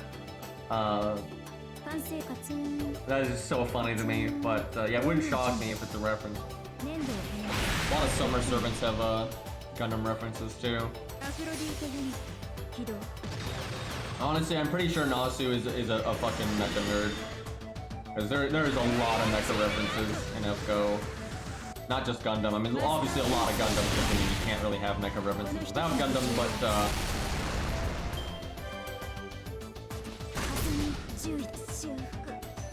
okay, well, Senti I don't think is here, unfortunately, which sucks, because I really think she could have done that with the command code. I think that would have bought us so much time.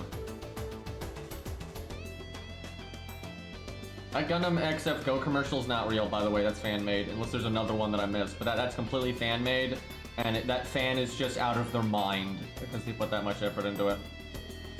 All right, well, if we don't have access to the good command codes, we unleash hell.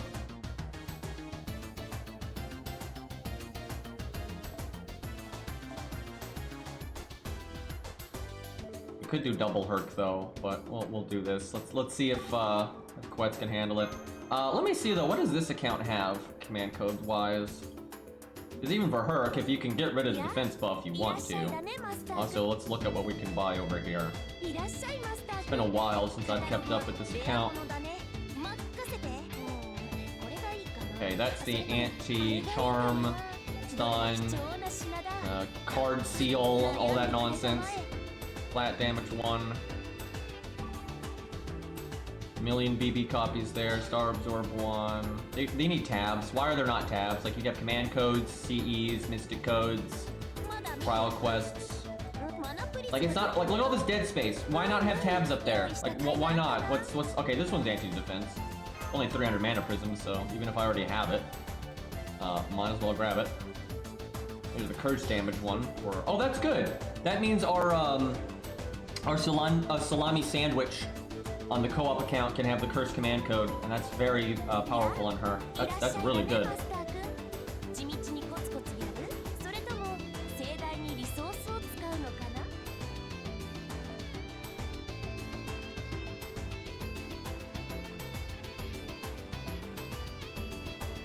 Let's see, did it already? Oh, it has the art one. How about that?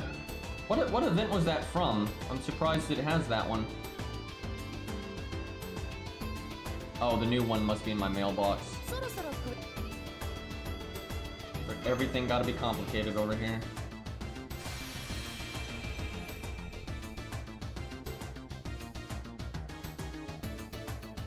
Yeah, there's a lot of Super Robot Wars references in some of the movesets. Some of the Summer Servants have like almost the exact attack animations from Super Robot Wars. It's pretty funny.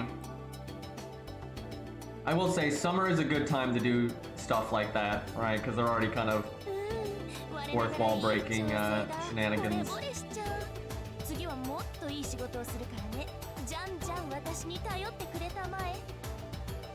It is funny though, because a lot of FGO fans have no idea. Like there's just all these over-the-top mecha references all over the place, and a lot of people are clueless.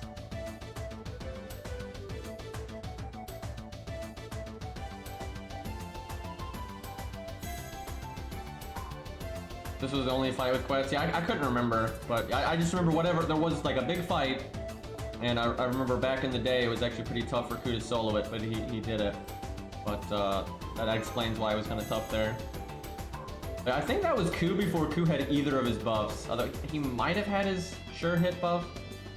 I don't remember. That was a long time ago, man. I don't think he did. I know for a fact, though, he did not have his guts buff.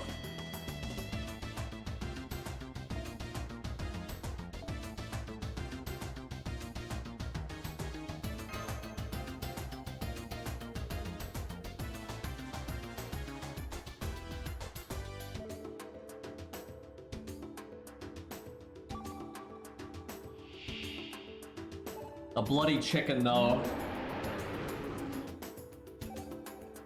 The mighty rooster.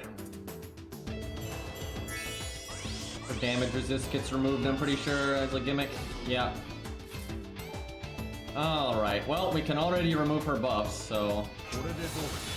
Do I cast Guts now just to get the cooldown going? Yeah, why not? Let's see how it goes.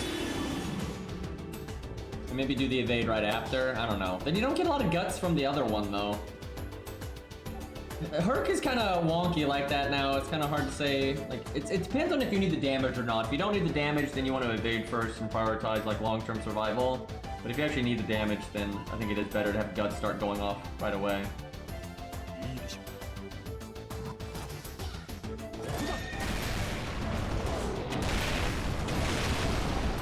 Yep, I'm gonna go 2 of her buffs. I guess I could have given him a crit removal command code as well, but I mean, he's a berserker, it's not that big of a deal. Go ahead and cast this.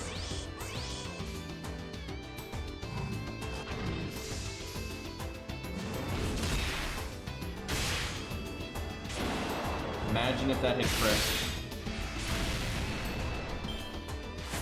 If that hit crit and we had his extra attack up from his passives, he probably would have broken right there.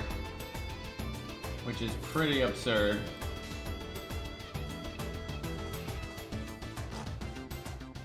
Doing the debuff clear one first, get rid of the Star Djinn down, even though it had the faux pause. You know, I probably could have worked in quick art there. We just did a massive amount of overkill. This is so much easier without that defense buff, though. Look at her NPing when it doesn't matter because of the way Guts works. Completely irrelevant here.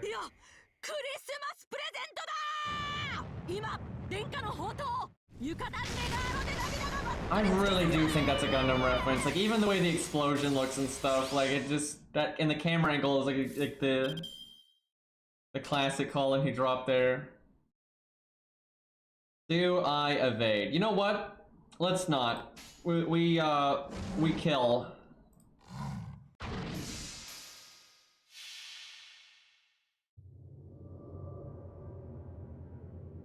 The sound effects are messed up.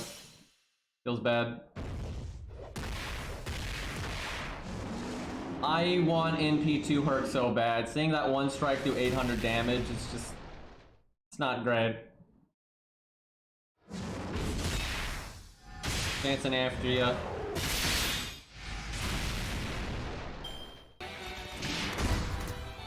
Alright, you want fine, fine.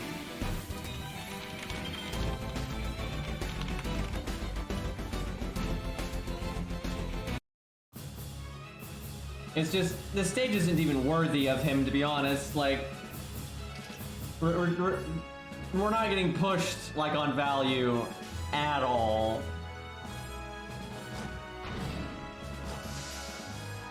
And now we just have an unnecessary amount of buster ups.